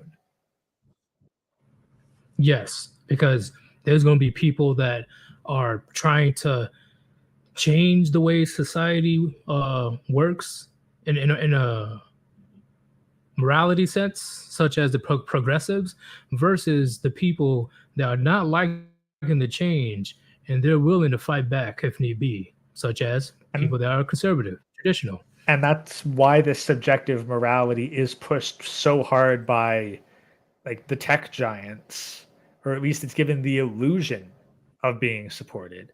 Because, like, let's be honest, like, Hunter apparently, like, freaking 13, 14 times the size of Chronic's channel, but fewer live viewers. Like, really? Right. Am I supposed to believe that every single one of those people are actually subscribed or even real people? Right. Like channels that go from 10,000 to 100,000 subscribers in like 2 weeks. Like, come on.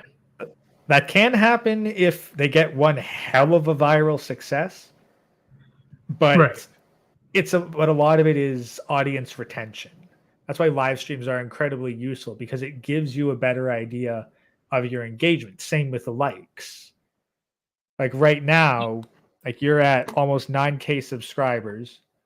We got 100 people watching, 135 likes. So we know that at least 135 eyeballs, like pairs of eyeballs, have been on this.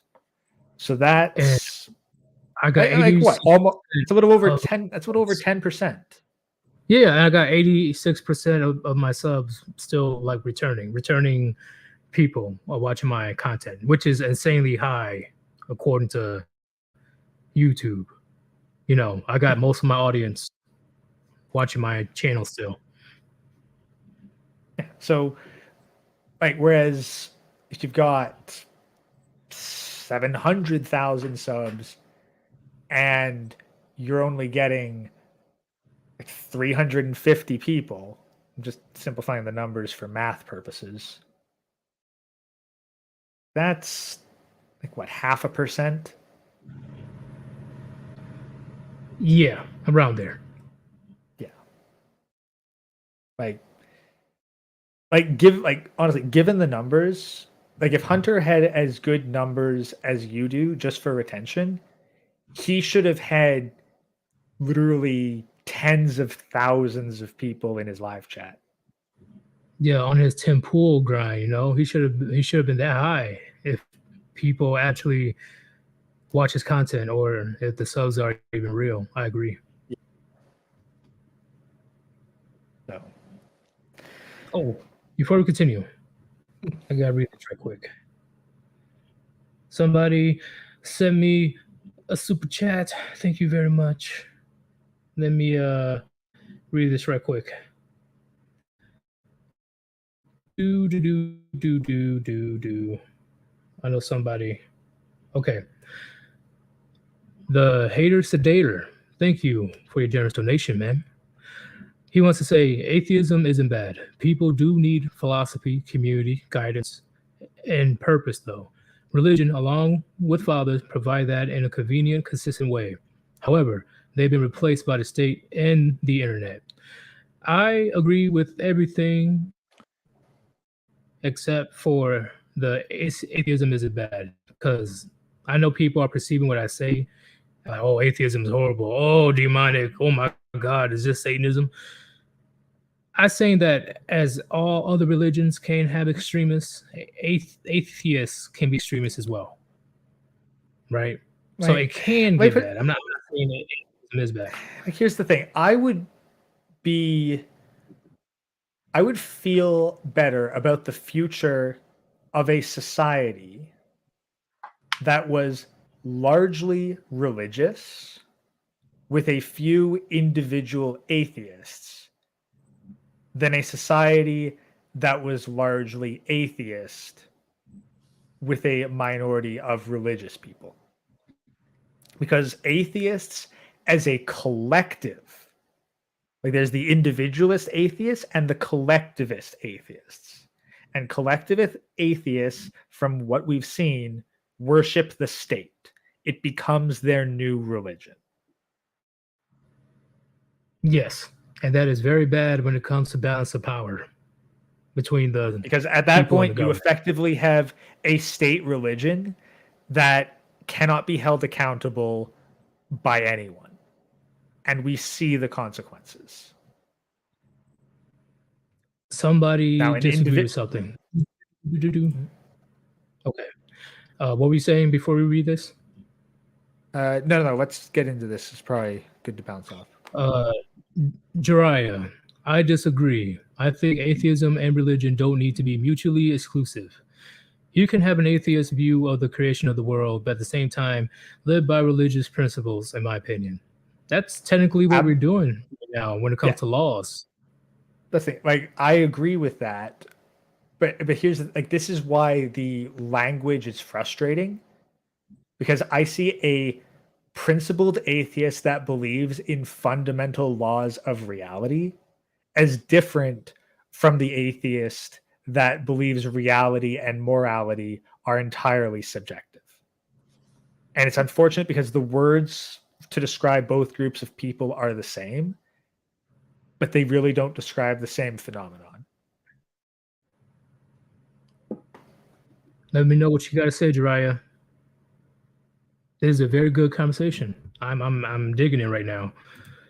Because guess what? Like we say a million times before, where else are we going to have these conversations? Right? Like we whisper, Christianity, and then we have a bunch of fucking Twitter dwellers come out of nowhere and try to sick their simps on us in public. Like all I gotta say is Christian white man. What did you say? Like what the fuck? This is why I'm very engaged on these type of conversations, because we can't really have it much elsewhere without somebody getting triggered. Also, and NPC, male feminists too. NPC David Fearmonger. We need to be critical of organized religions. I come from a Catholic background, and there are things I don't agree with on the Catholic Church. You are not the first, and that is where there have been many movements throughout history where large groups of Christians have split away from the Catholic Church or varying other religions. I think it was the Protestants initially that split aside from the Catholics when, like, Martin Luther saw the corruption in the church and was like, screw this, I'm going to post a whole bunch of notices everywhere denouncing your sins.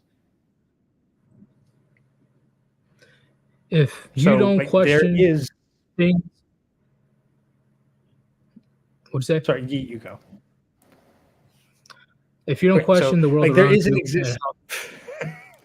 What are you lagging or am I lagging? What is going on? I think you're lagging a bit, but I'll spit my thing out. There's an existing system to deal with corruption inside organized religion that is impossible with an atheistic state religion because they have no foundation to point to. I agree. And am I still lagging? Not right now, I don't think, but occasionally you do. Okay. Well, if you don't question the world around you and how things work, that is beyond a dangerous situation on a societal level. If you blindly follow, like what we were saying before, when it comes to if you just blindly follow religion or blindly follow a state without questioning the morals of it, whether this is right or this is not right, that is detriment. That is very bad for at least the people. Like, However, at the same sorry. time, we do have to accept that a large portion of the population is like that. They don't want to think independently. They don't want to question. They are simply going to follow what they are told and what the larger path of society is.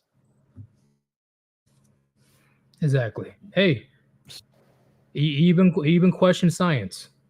Even question science, right? Because so how do I explain it? Science and religion goes hand in hand. They're very similar, but at the same time different, right? Because at the end of the day, we can't be 100% correct on everything. If you get what I'm saying. But that's the thing. Like the follow the science mantra is exactly the problem because science has become the new religious scripture for the state religion. It violates the foundational scientific principles of constantly checking because it just tells you to blindly accept. But they've just changed the words around to make it more acceptable to the masses. But you try to talk to one of these follow the science people about the actual foundational principles and the flaws in what they've said, they act just like a religious fundamentalist who's doing things against the Bible. Like just like if you were to go up to one of these simp Christian preachers and tell them that women should be virgins before marriage, so says the Bible, they'd freak the hell out and start getting mad at you. It's the exact same thing with these trust the science people. Yes, I definitely agree. Because with my point, see, these two things, science and religion, they question two different realms, right? They give you answers of two different realms. I mean, science gives you answers of the objective perspective. Religion gives you answers of the subjective perspectives, right?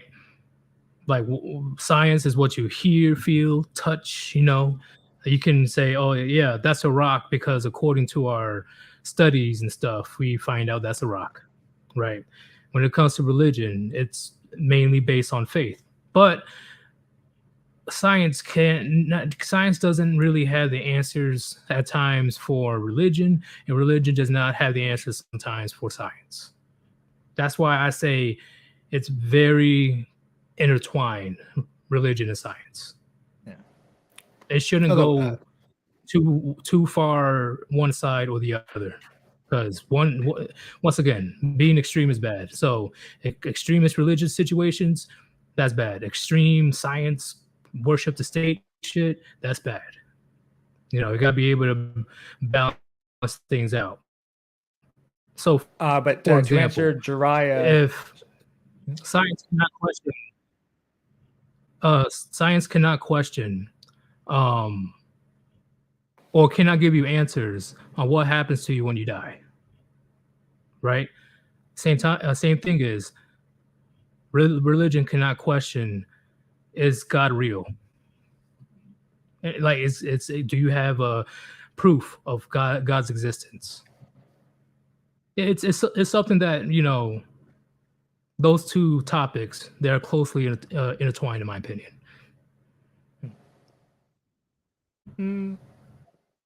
might be able to split hairs, but I do want to answer this thing by Jariah. I don't see why we can't have a teaching of philosophical thinking of some of the greatest human philosophers, but at the same time, teach good and decent values. That is what St. Thomas Aquinas did.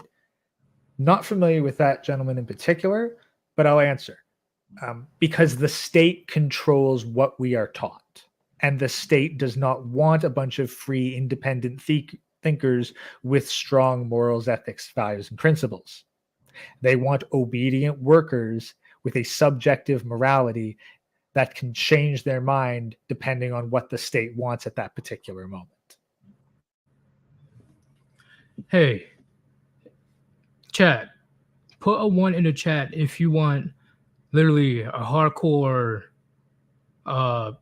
live stream of me and Gray talking about religion and science. Like, seriously, put a 1 in the chat if you actually want a gritty, down to the point specifics of the differences and the similarities or the flaws of religion and science. Are you down for that, Gray? Absolutely.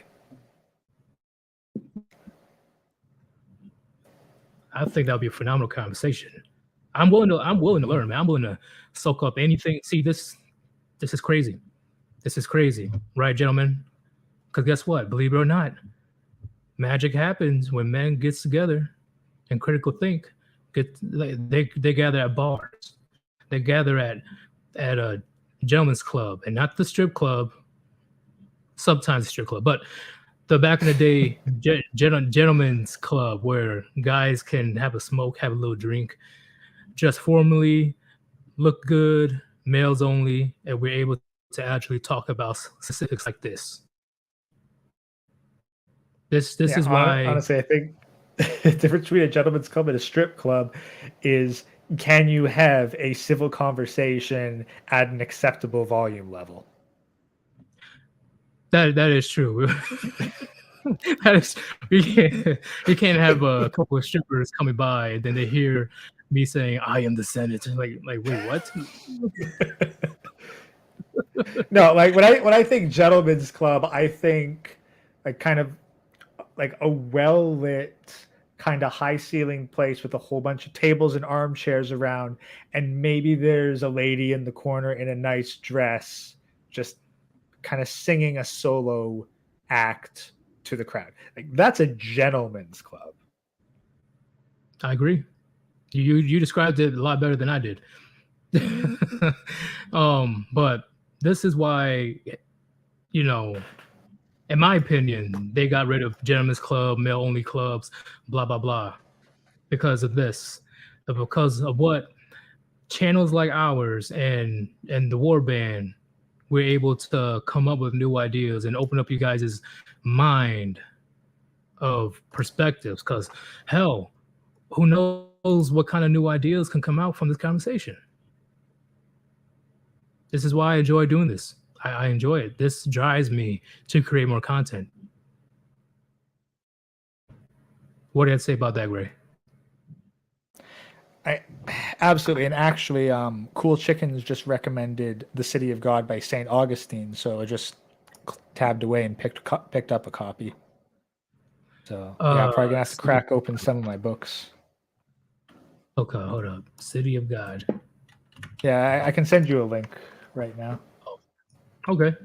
Yeah, I'm an EPUB file, so and we might get something out of it, but we'll see. We'll see how soon we get to it. But this actually kind of circles back to the multicultural discussion in the debate itself, and something that I wanted to touch on.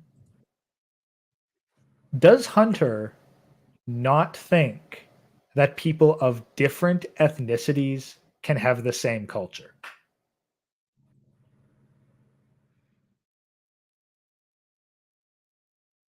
If that's what he thinks, I believe he thinks that it's not possible in a sense of, or he thinks it's possible that everybody from all backgrounds can be the same, with same morals, same everything. But no, he was constantly making the case for multiculturalism, and to the point where he would divide it down to incredibly fine points, like Irish versus Italian Catholics, for example. Oh, that's what he said. Oh shit, my bad. Yeah, like that's how far down it would go. But he kept bringing in multiculturalism is referencing different ethnicities. I think no, that's multi-ethnics, because culture. at least I believe that people of different ethnicities can share the same culture. Yes. So you can have a monocultural society with a variety of ethnicities. And I think some of the biggest successes in Rome were born of that. Yep. Because they put countries of various ethnicities and cultures or whatever under their rule. That. Literally, Rome, the U.S. is modern day Rome, pretty much. But the closest that we have, I'd agree. The main difference is that Rome, or at least on paper, from what I remember, would conquer a place and they'd take all the best parts of it and then say, okay, all you people, you are no longer where you came from. You are a Roman now, period. I agree. And wasn't America did that for a while, because you did have a bunch of people coming in as like, leave your culture behind. You are now American. And then at some point that was broken away from. Which emperor was it that allowed religion or Christianity to Constantine, Emperor Constantine. Constantine. Okay, there we go. Yeah, and similar what's been happening for a long time now when it comes to, oh, they wouldn't believe in that stuff, I'll allow it. Oh, you believe in Satanism, all these craziness, all the crazy. It's like, oh, just go for it if that's what you believe in. And I think this was near the end of Rome. It was definitely on the down. I think it was on the downward spiral by that point. I'd have to double check. But essentially, Constantine used the rising cult of Christianity and gave it legitimacy in order to secure his own rule. Which is pretty much what's happening when it comes to the Democratic Party. Yeah, instead of only their religious cult is, well, the cult of woke. The wokeness. Yeah. See, and in my opinion, history is repeating itself right now. Well, definitely. Well, at the very least, it's rhyming. I'd have to pull out my copy of Decline and Fall of the Western Roman Empire. It's a pretty extensive book. And once again, we understand that there's countless other reasons on why Rome fell. But at the same time, it's similar to the US right now. Countless reasons why things are not going well over here. Yeah. But I guess what's up? Well, that's the thing. It's kind of a trope in fantasy stories that you can have an evil empire that's functioning perfectly fine, and then all it takes is one set of plucky youths to lead a rebellion and they topple the whole thing. That's a nice story, but that's not how real nations fall. It's usually a long decline, and it's a death by 1,000 cuts. Yeah, that's what once again, in my opinion, I see TikTok is being used as a weapon. Social media in general is being used as a weapon. But let's focus on TikTok. All right.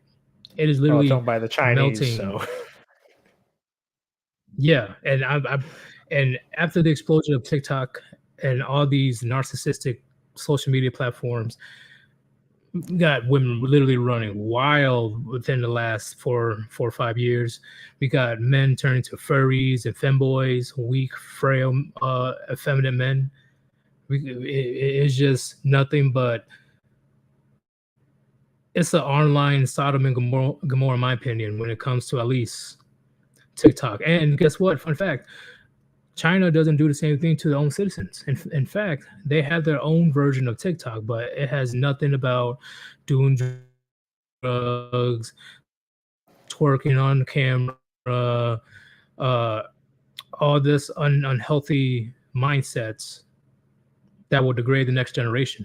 They censor a lot of that shit. They put timers on how long you can use that app, right? I think it was like around an hour. I think it is.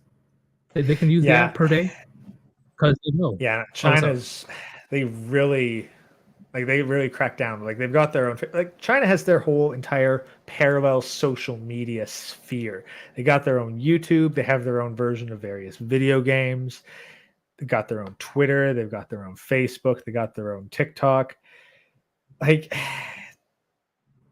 I mean, and here's the thing: I would not be against that to a certain extent.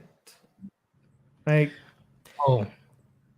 they're giving crazy people a platform. They give crazy people. That's the thing. They give crazy people a platform in the U.S. Yes, but they would censor those exact same behaviors and actions and people on their own TikTok. So it is a weapon.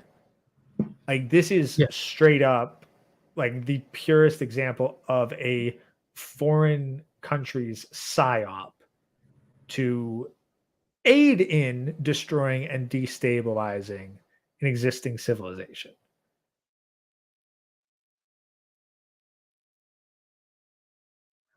Women running around like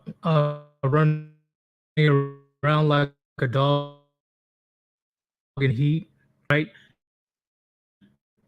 Twerking and that's the thing. Saying all this nonsense, saying there's this waifu outfits and shit.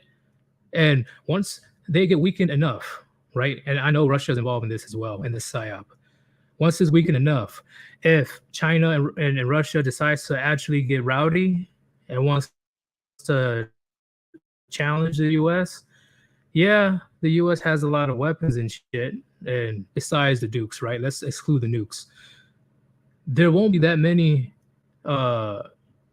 men that are willing to fight because they're so effeminate and frail and weak. And you already know women don't want to fight in the first place. Well, and that's the very thing. Like, it doesn't matter how many guns you have. You can only fire one, maybe two, if you get inventive with pistols and go akimbo style. You really can only use a maximum of 2 guns at once. So doesn't matter if you're armed to the fucking teeth and can outfit a small army. If you don't have a small army, all you are is a weapons cache for a different small army.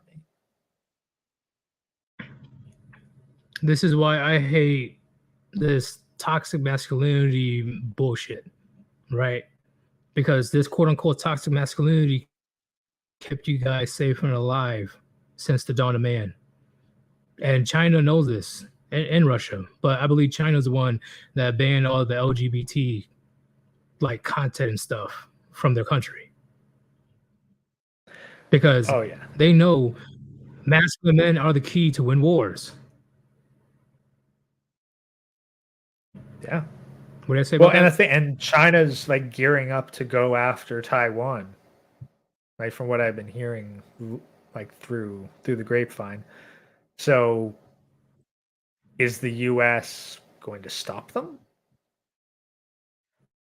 Is the U.S. going to send $40 billion in weapons to Taiwan? No. Take it. They're gonna let them take it. Watch. Like I think that'd be funny though. I got a red line you don't cross, right? No, but imagine if you remember could when? get people as hyped up about Taiwan as you do about Ukraine.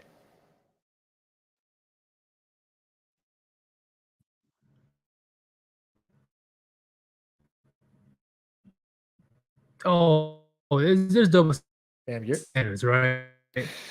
Like yeah. for example, Sleepy Joe said before when we were leaving Afghanistan, hey, all of them, give me, you got a blank check, you got a blank check. Don't worry about Ukraine, we got you.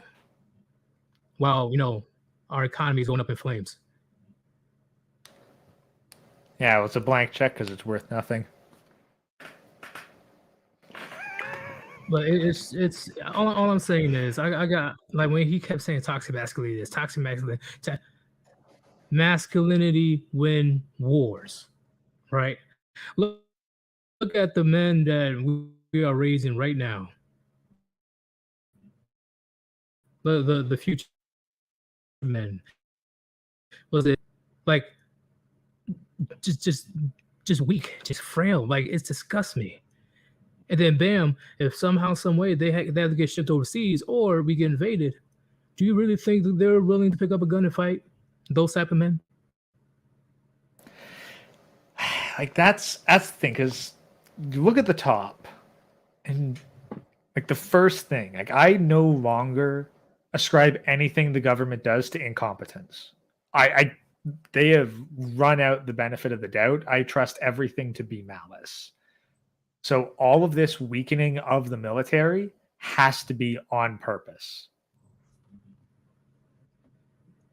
That's what I'm thinking. Because ain't no way, ain't no way. And my last comment on this, I see why I believe this on purpose, because the commanders that are in the Air Force or whatever, or the Army, why would I want to follow somebody downrange to war and fight and die? Why would I follow that person that's confused about who they are? Oh, Why? also Why would I Brandon follow that Trueblood, person to battle? I was not aware that the US has been sending stuff to Taiwan. That's interesting, and I'd be curious to hear more about it. Huh. Yeah, no wonder they only have $600 to give us a couple years ago. Fucking, it's getting ridiculous lately. If like I'm telling you, man, like the toxic masculinity thing, it's gotta go. It's stupid. It's childish because you cannot give me one good reason on why masculinity is bad, right? But as soon as we say, let's talk about misandry, let's talk about that toxic femininity, the roof goes off on the place, and there's just nothing but reading everywhere, just rage, triggered that we criticize what they, gentlemen. If you want to know who's truly in power and control, look at the group that everybody is too afraid to criticize. Also, Pragmatic Man. TikTok is not a psyop. It is just a platform. The gay stuff is all American. They're not going to stop the opposition from making a mistake. The reason that I would call TikTok a psyop, China controls the platform the same way that Susan controls YouTube. What they want to promote, who they decide who is monetized or not, that is entirely in control of the Chinese. If they want to promote certain ideas, make those people more popular and finance them, it is China who ultimately gets to decide that, not Americans.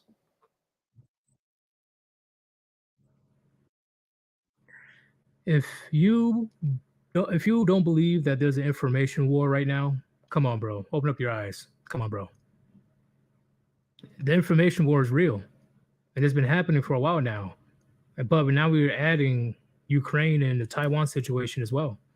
Propaganda, melting children's minds, mold them to be weaker, more fragile, so won't be able to fight back if shit gets real. They're just too scared.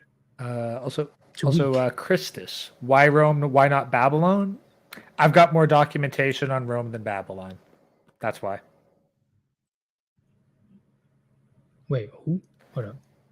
Oh, why Rome not? Because, well, I'll say both.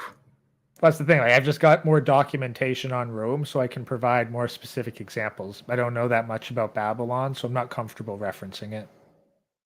It's pretty much a place known for just nothing but degeneracy. It's just there's no rules, everything goes type situation. If you get what I'm talking about, it's not good. It is not good. But so what do you think about the conversation we had right now? Because we're going to touch on the Lawrence other thing in the future. But what do you think about our conversation? Honestly, we've done a lot of deep dives, like far deeper than, well, like Mr. Hunter was willing to go. So, and like, we've had some good discussions both between us and with the chat. Got a bunch of topics built up. So, highly productive, I'd say. Yes, and how you say this is why I want the chat to have maximum participation, maximum. And once again, I don't know how big this channel is going to get before it gets heated, right? But if it gets big enough, and I get a big enough audience that I have like 2, 3, 4, 5,000 people in the chat, then we're going to have to do something where we get the OG people more, how do I say, attention than the rest. Because I see you guys all the time, right? You guys are willing to participate and put in your thoughts and opinions. But my fear, if I get bigger, is there'll be a lot of people to the point where I can't keep up. So I'm keeping that in mind, gentlemen. I'm keeping that in mind.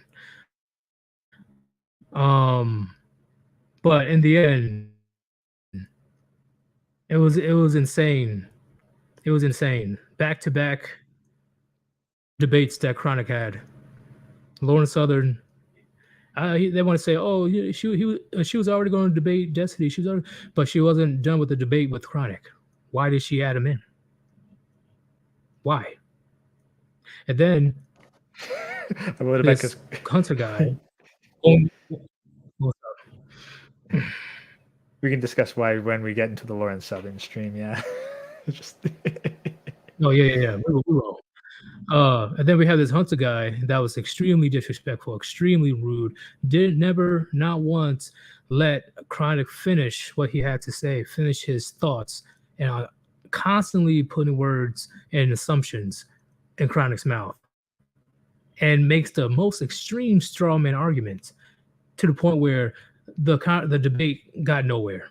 It literally got nowhere because whoever is the host or whoever was leading the debate, it was horrible. And if it was Hunter, he did a horrible job. Yeah, I think a good litmus test. Time to let both parties.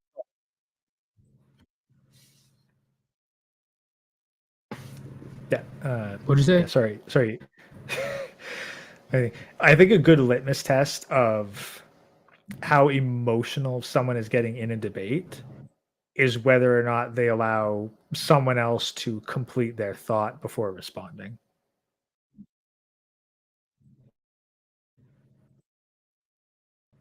Interrupts people too. He doesn't interrupt that much, but when he does, he has something of value to say. You know, that's what Unchronic, that's what he does. Everybody should know by now that here and there he's going to cut in to make a witty joke or add on to what you're saying, right? But he is not. That's the thing, like Chronic. I was saying Chronic will cut in. He won't cut you off. You know what? You're right. It's different. Yeah, like if Chronic asks you a question, he's going to listen to your answer in its entirety. Right. Damn, why am I getting rated by these adult sites? What the fuck? Come on, YouTube, do better. But yeah, the the Destiny thing that was ridiculous. I was here for a Lauren Southern and Crank debate, and all of a sudden, she hid behind Destiny, and I don't. I just get like a snarky attitude whenever I hear him talk. He just has that snarky. I don't know how to explain it, but it pisses me off. Oh, I get it. It really makes me mad. Though, like as Chronic mentioned, like they did go far over the initially scheduled time with Lauren Southern, so it's possible that it was a matter of make this a three-way, or Lauren would just be talking to Destiny solo. Exactly. Right? But And I don't let's be care honest, how many she people probably on gets go more. ahead and defend them.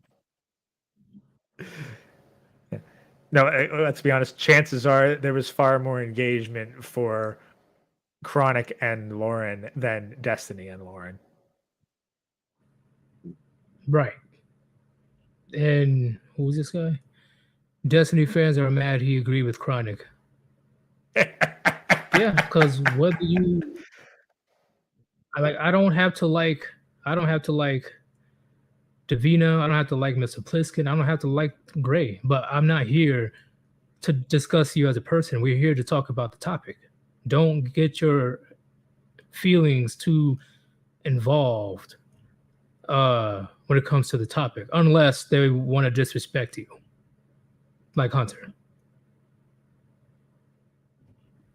Yeah. You know, argue the topic, not the person. Yeah, like, if your argument boils down to like, well, I think your thoughts make you a bad person, like that's not an argument. Your feelings are not an argument. Your opinion of another person, like that gives an idea, but it's not necessarily an argument. If you're going to make an argument, then you have to make it by some sort of objective metric.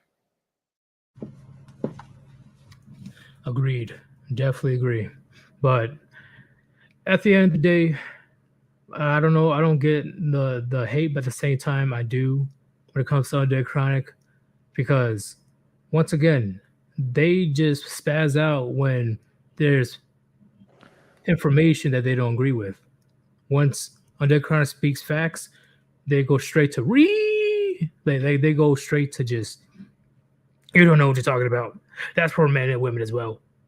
You don't like, it's like, what? It takes two to tango. It takes two to tango. You know, men and women are the same. Like, oh, okay.